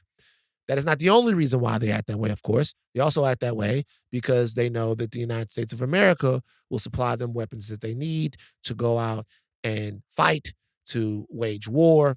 Said earlier on in this war that Israel could not achieve its goals in Gaza without what America was supplying them with. So there is a method of thinking here that says the only way to really bring Israel to the negotiating table for peace, not just a peace and a ceasefire in Gaza now, but a lasting peace, a generational peace that lasts for years and decades, where two sides come together and figure out how they are going to live side by side without hurting and harming each other, is for the United States to stop military aid there completely. Oh, I would agree with that. And make the Israelis do it on their own. Oh, no. I would 100% agree with that. But if you're asking me to compare offensive weapons versus defensive weapons, and I'm having to pick which one I think is more harmful, more dangerous, to the point of what Mehdi was saying, if we weren't giving them money for offensive weapons, then they would have to figure out a way on their own to attack these other neighboring countries. Right. But he's also saying that the fact that we give them missile defense technology means that they can do stuff that they want to do and they don't have to worry about reprisal. I agree. We should just stop doing it at all, especially in light of what's been happening, but what's specifically happening right now. I believe it should be gone away, period. But I'm more disturbed if I'm having to choose one or the other, that we are arming them with the means to be able to. It's like people protecting themselves, okay. Using it for bad, another problematic issue. But if we are arming them so they can continue to harm other people and take advantage of them, that's the one I'm picking as worse if I have to make a choice. But I do understand. But yes, I don't think we should be giving them anything at all. So before we move on, something just happened. The Arab states called on Hamas to disarm and relinquish power. It's an unprecedented move. The Arab states. They called on Hamas? Yeah. So, which this what Arab happened. states? Okay, this is what happened. Arab and Muslim states, including Qatar, Saudi Arabia, and Egypt, have for the first time issued a joint call for Hamas to disarm and relinquish power in the Gaza Strip as parts of efforts to end the war in the territory. The 22-member Arab League, the entire European Union, and 17 other countries backed a declaration signed at the United Nations, co-hosted by Saudi Arabia and France on Tuesday. The meeting in New York aimed to address the peaceful settlement of the question of Palestine and the implementation of the two-state solution. Now, right away when I saw this, I didn't know what to make of it. But luckily for me, I have brilliant people on this issue. Like some of the most brilliant minds ever on this issue will answer me when I reach out to them. I'm talking about like really the top of the top people here, right? And the general consensus was like, this is not the worst thing ever. It's actually one of the guys said directly. Because if in fact Hamas, first of all, you want Hamas gone. You do. Hamas hasn't had elections in a long time. And Hamas, it is not untrue that as long as Hamas and the Israeli right-wing government are almost mirroring each other in a way. Mm-hmm. The conflict is good for both of them because Hamas needs to continuously operate under the assumption that whatever. Hamas needs there to be animus with Israel to continue its hold on Gaza. They need that to continue its holds on. They haven't had elections in a long time. Mm-hmm. And obviously Netanyahu needs there to be continuous animus with Gaza and Iran and other places to have his hold on Israel. Right. So he doesn't face trial. So if Hamas is gone and the Arab world is able to force Hamas to leave or relinquish power in the area, then it specifically calls into question Israel's sincerity in living peaceful with the Palestinians. Right. What was the priority? The hostages, getting the hostages home, or the hostages, the destruction? I'm talking about it holistically here. No. But I don't mean to interrupt you. I'm just saying, no, the whole thing, we do it to each other. Yeah. The whole thing has been, this is to get the hostages, right? Or to get Hamas out. Yes, so if Hamas but they want, even the people who are very, very pro-Israel are like, bring the hostages home. It's all about the hostages. Yes, but Hamas is there causing disruption. They're keeping our hostages. It will call into play, what are you prioritizing? Getting the hostages back, or is it more about totally obliterating a nation, a state, and an existence of people? Precisely. So if in fact, I would imagine that if Hamas relinquished power, that the hostages coming home would be a part of that. Right. But then how do you handle the state is my point. So, and look, the fact that Hamas hasn't, like I'll go back and say this again, hasn't had elections in a long time, it also, once again, it starts to prioritize peace, the rebuilding of Gaza, and a cooperation or a mutually shared existence between Israel and the Palestinians. And that's going to be a lot deeper of a conversation. That's not just about Gaza. That's also about the West Bank. That's about settlements in the West Bank. That's about Jerusalem. That's about the way people are able to move freely from the West Bank to Gaza. There are so many things. That's about the rights of Arab people inside of Israel. Mm-hmm. Because you'll talk to a lot of people and you'll say, hey, they'll say, hey, just let you know, Arabs live with equal rights in Israel. Not true. Not true. So there is a lot of talks and healing to be had, but it seems like the Arab world is saying, they are saying, large parts of the Arab world are saying there's no future for the Gazans, for the Palestinians in Gaza if they are ruled by Hamas. And I think that was probably, that was the right move for the Arab world to make. It's like we're not connected or like handcuffed to Hamas ruling here.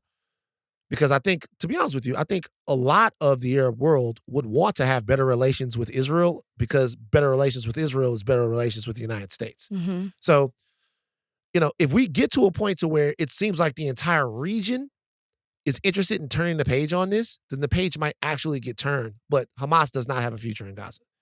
They don't. And so, with the Arab world seeing a lot of parts of the Arab world, seeing a lot of the suffering and starving there, to see this happen, I think that I expected people to be a little bit more. I expected some people to be like, well, Hamas is not actually the problem in the region.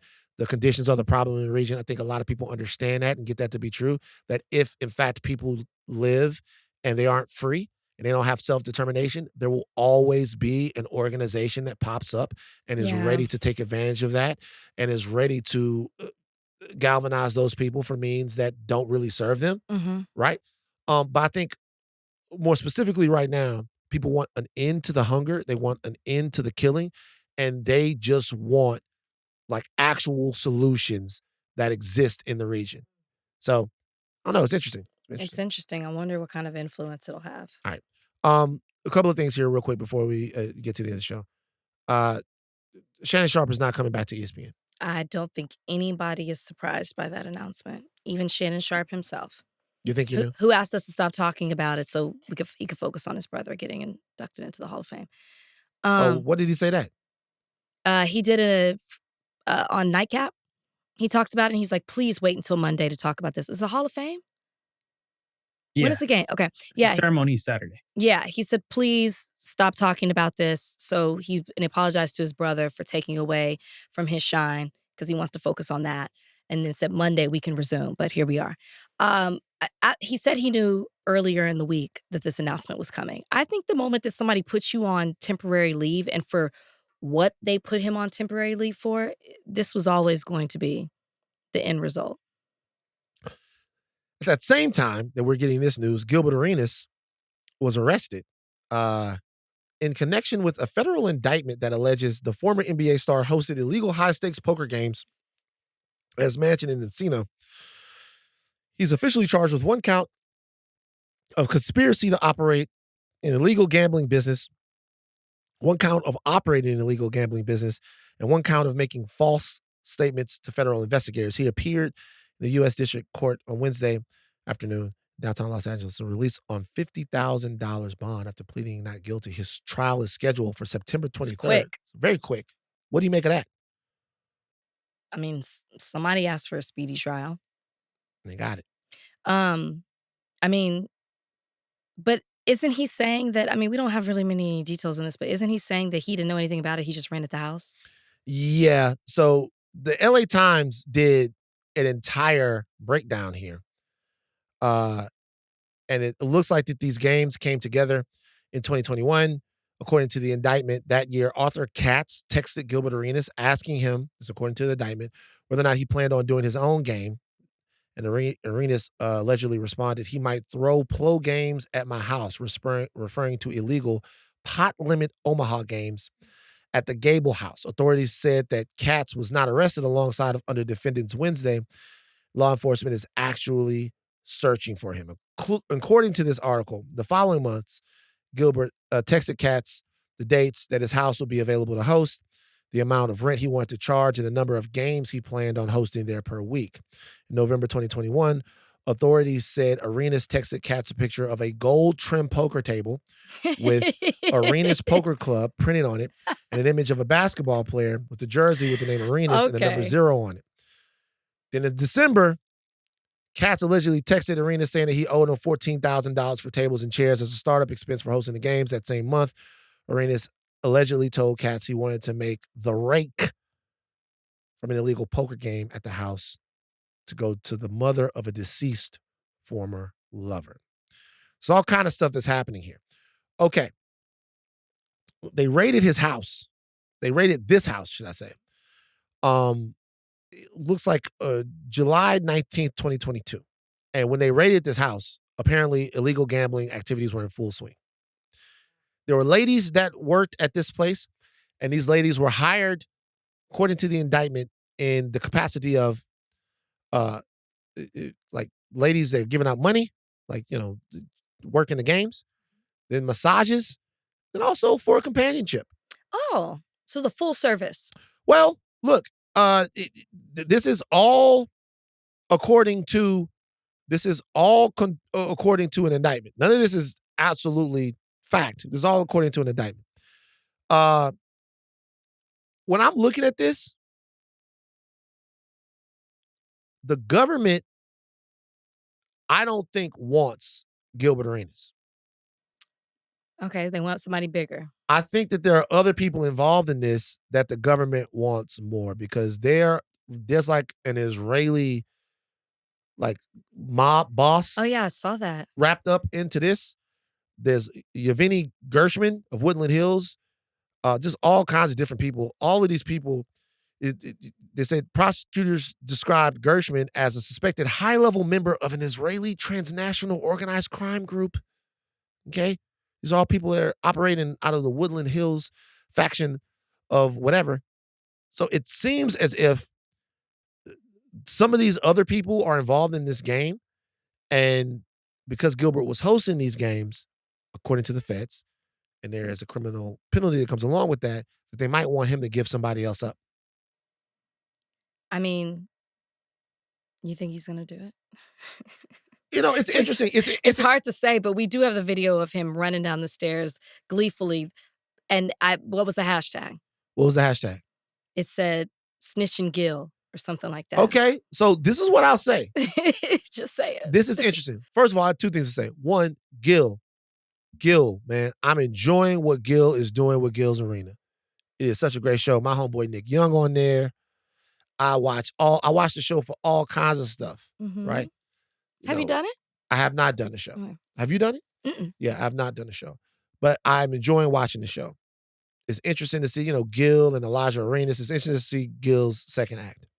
Bro, do not fucking poke the feds, man.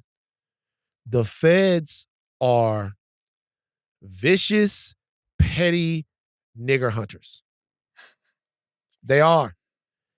They don't like to be made fun of. They don't like the playing. They don't like none of that.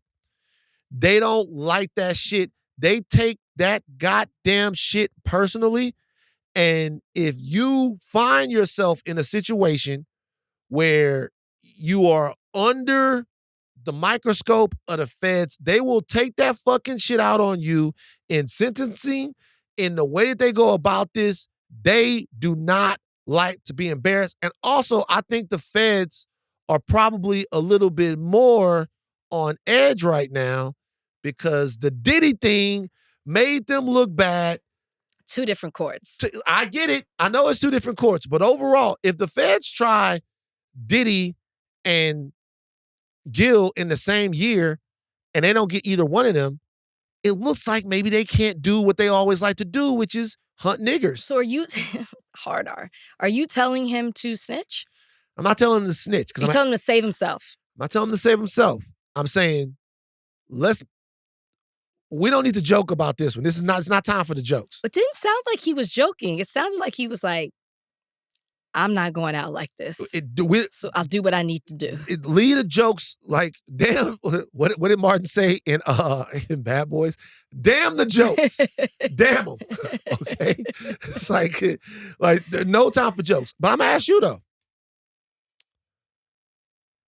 Do you think Gil should snitch? You think he should? I mean, he's got too much to lose.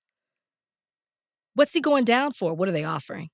That's the thing. What are they offering? If they only offering like 12 months or something like that, maybe. But it's like you said, he's got a successful podcast. It's on the up. He has a family. He has a son who's about to be one of the most talented prospects. We know they just went through, a scare there. Son's doing better. Son's a big prospect. Like, there's so much that seems to be, he's got a lot to lose that it's like, maybe this isn't the hill to die on. He's going to have to weigh it out. Donnie, do you think Gil should snitch? You snitching? If I had what he had, I'm telling.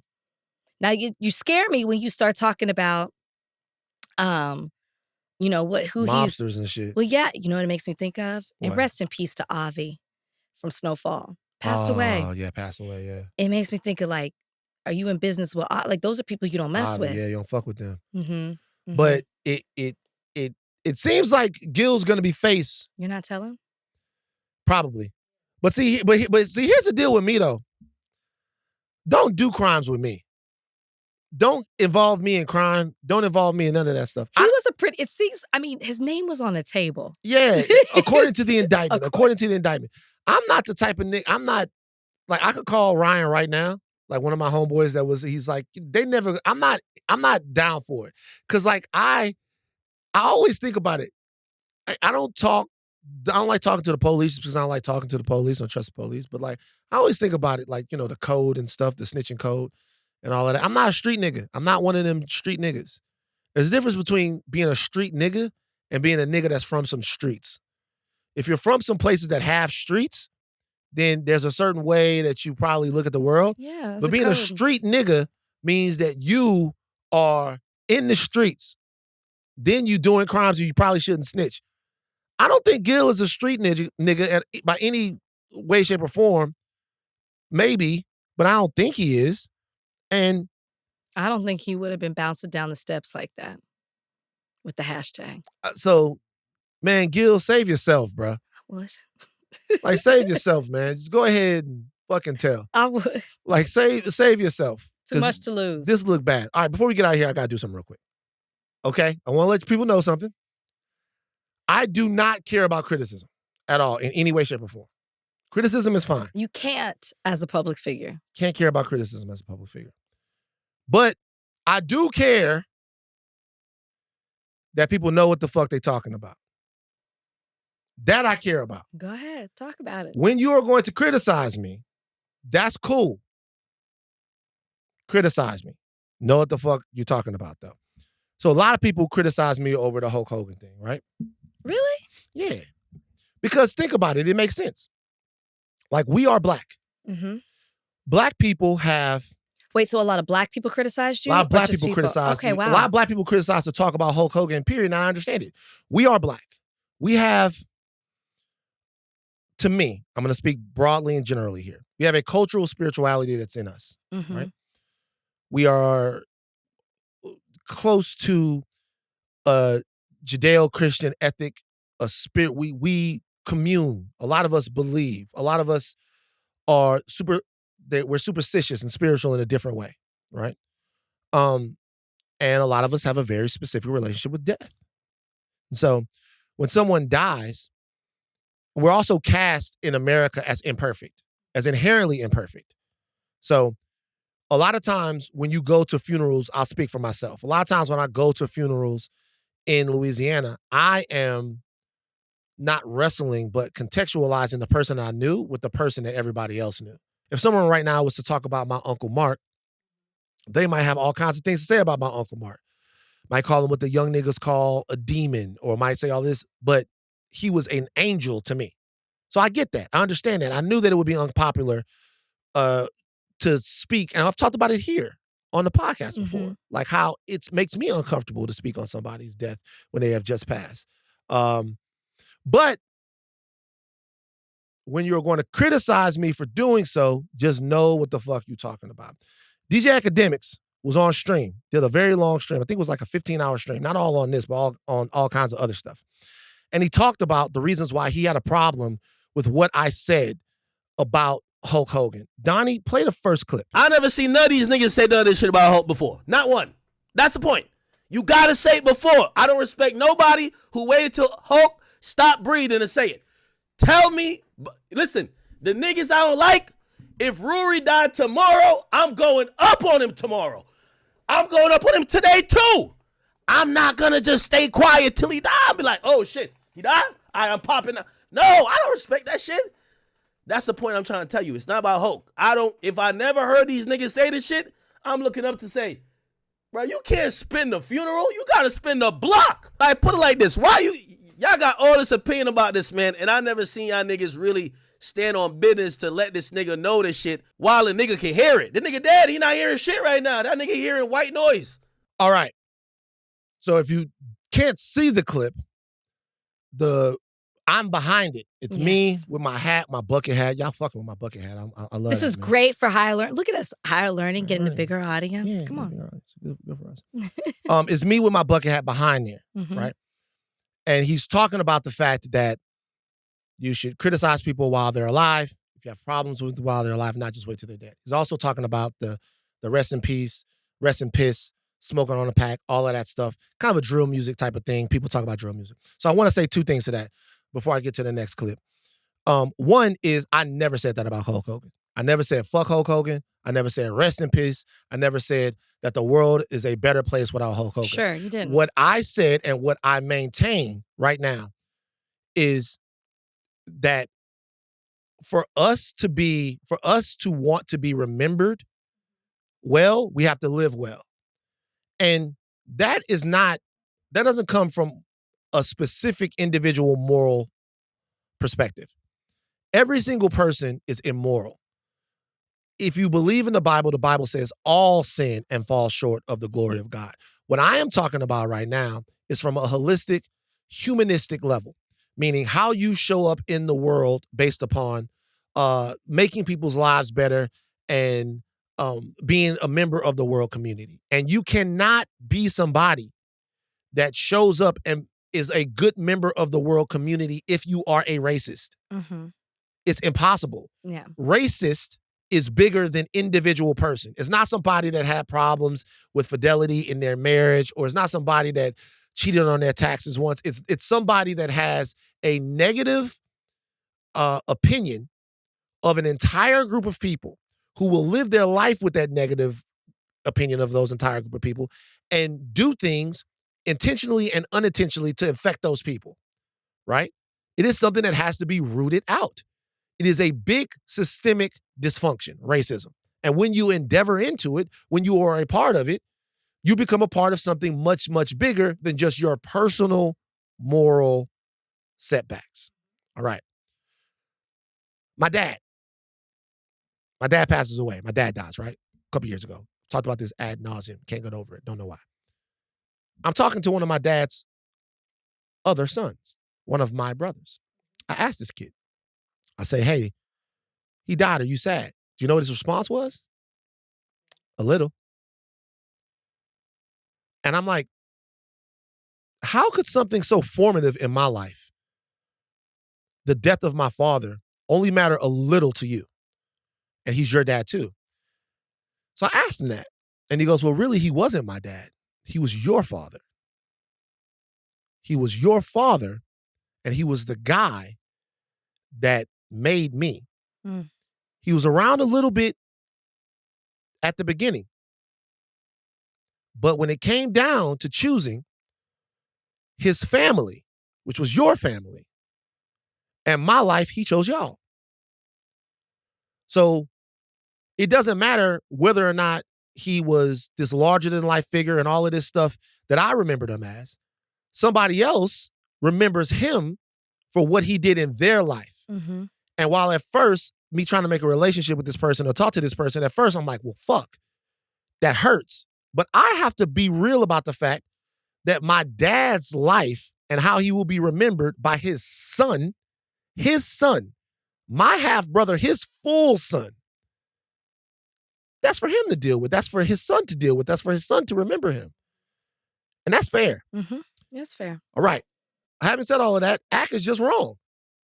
He's just straight up wrong. Saying that I did not have anything to say about Hulk Hogan when Hulk Hogan was alive, all I simply did was one search. Van Lathan, Hulk Hogan. Donnie, DJ Vlad, 2023. It's not a situation to where when someone comes out and espouses their actual real thoughts about black people. I'm not talking about people who we can legislate whether or not they watch the documentary or where they really have these beliefs or they straight up say I'm not anti. I'm talking about people who in their private moments have said, I don't fuck with black people like that. Yeah. Yeah, Kyrie technically didn't say anything. All he did was tweet a link. Now he handled it badly, but what I'm saying is that like when these people get to do their comebacks, they don't have to go do 2 weeks with Dr. Umar. You know what I'm saying? Like they don't have to. You know what I'm saying? They don't have to. That's not what they make them do. Oh, they don't. Hulk Hogan needs to sit down with Dr. Umar Johnson for 2 weeks. Hogan needs to every day. Hulk Hogan needs to 2 weeks go help Dr. Umar build the school. They don't have to do that. The school he's been promising all these years. Right. They took the school coming. So that's me talking about. That's like me from a year ago talking about the fact that Hulk Hogan's legacy still remains unresolved because he hasn't properly figured out his issues with black people. By the way, it didn't stop coming. I covered things. You guys think it's just about one thing that Hulk Hogan said. I covered Hulk Hogan at TMZ. We did a story. This was also on TV, me talking about Hulk Hogan. We did a story about Hulk Hogan's restaurant, to where Hulk Hogan had what many people believe to be a racist dress code for his restaurant. Covered that story on TMZ with other people. We did it on the show. A couple of years ago, we talked about the fact that Hulk Hogan, there was a spokesmodel that was working for Hulk Hogan's Real American Beer. They hired 2 spokesmodels. One girl showed up. She was there with Hulk Hogan. She's a black, beautiful young lady. She was fired after Hulk Hogan met her. She told that they no longer needed her. She's asking, well, why did they tell me not to come back? They didn't tell the other girl not to come back. Did Hulk Hogan not realize that I was black when he hired me? Does he not want that image for his beer? Right? And if you go to Twitter, 2 different tweets. I'm watching the Vince McMahon documentary last year on Twitter. A tweet. Hulk Hogan is the worst nigga alive. Van Lathan. I tweeted a song by Macho Man Randy Savage called Be a Man Hogan. Cause you're a real big punk. You call my head up on the phone, man. Use a chunk. Cause if you really got static, take it up with me. And I'll punk your butt out for the world to see. Be a man, Hulk. Come on, don't be scared. You're running from Macho, that's what I heard. Be a man, Hogan. Come on, don't be a chump. I never thought Hulk would go wild like a punk. Be a man, Hulk. Come on, don't be scared. You're running from Macho, that's what I heard. Be a man, Hogan. I have been critical of Hulk Hogan for his whole career since he did what he did. Yeah. So me talking about him is actually the culmination of what I wished he would have done for him being somebody that I looked up to in my youth, which was deal with the fact that he has something inside of him that makes him look down and treat poorly a whole race of people. Mm-hmm. It's not all Axe said. Donnie's second clip. Van my nigga, but I think it's some corny shit. Like, bro, everybody done made some mistakes, does shit like this. I watched Van on some shit where Van was like, yo, I'm gonna get to that too. Van basically was like, yo, I know that Rock Nation be doing some shit because they try to do it when I was at TMZ. Nigga, imagine if you died and Nessa was like, man, we smoking on Van now, nigga. You undermined my family because you could have did more that Rock Nation didn't influence TMZ. That's a point of, I be hearing some of this stuff. I'm like, the nigga dead, bro. Y'all should have rolled out with y'all beef. If everybody that got opinions about Hulk, if I never heard it when he was alive, I don't want to hear it now. Stop the tape.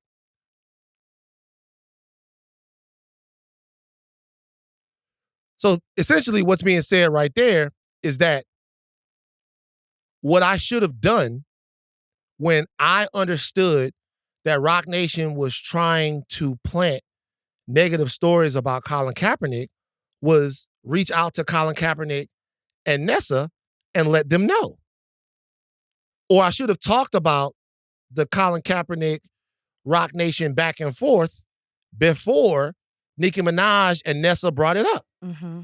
That I should have done that. That's what he's saying. I would like for anyone to ask Nessa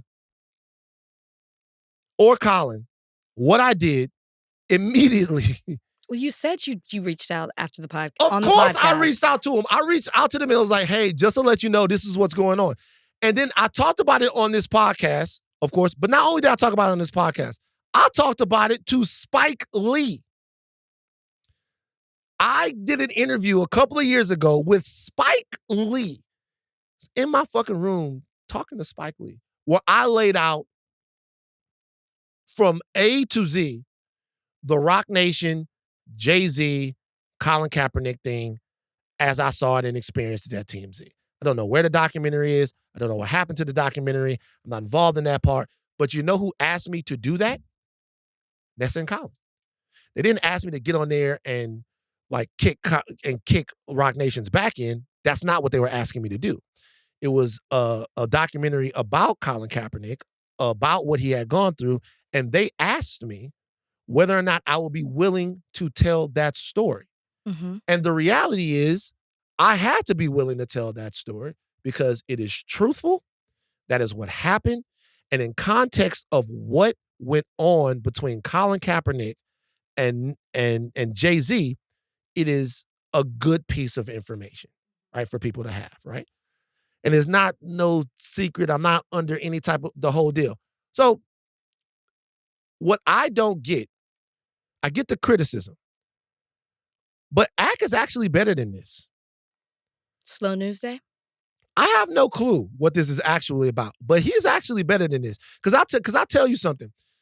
For all of the shit that he's gotten himself into, and some of this shit has been some real fucked up shit, and we know it, right? Mm-hmm. When you sit down and listen to him talk about like music or whatever, he's normally very informed. And people are normally very informed about he's normally very informed about the goings on and the happenings and all of this stuff. He's normally really good about that. But he was just yapping.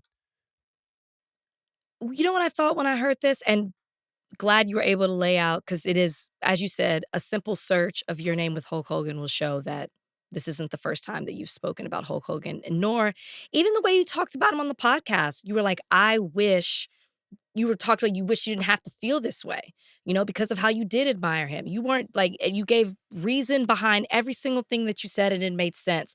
A lot of sense. When I listened to this, I thought, I wonder if DJ Academics is thinking about his own mortality. What you mean? I wonder if he is thinking, what will people say about me? Oh, I see what you mean. When I go. Yeah. What will be brought up? Because, we've had him on the podcast. I think he's a jester. Whatever. It is what it is with him. But he's a polarizing figure as a talking head. And there are so many controversial things attached to his name. Grooming allegations, sexual assault allegations, public beefs, just like different things where he's gone back and forth with different people. There's a lot of controversy there. And I wonder if he thought to himself, when I go, what will people say about me? How will people talk about me? Will it be people who've been, kept this energy the same time? Or will it be people piling on me what he feels like you did, which you didn't, you need to clarify. Will it be people piling on top of me when I go and don't look at anything else that I've done? That's because he seemed very sensitive as he was going through this. This felt like an emotional rant. And to your point, he is normally a little bit more, not a little bit, but more researched. This was a quick, easy thing for him to do. So I think this was personal to him. Now I'm speculating, I have no idea, but it felt emotional as in he thought about himself in this situation. So I'll say a couple of things. And that is not me taking up for him. I'll say a couple of things. One is this. I've said this a million times and I'll say it 1,000,001.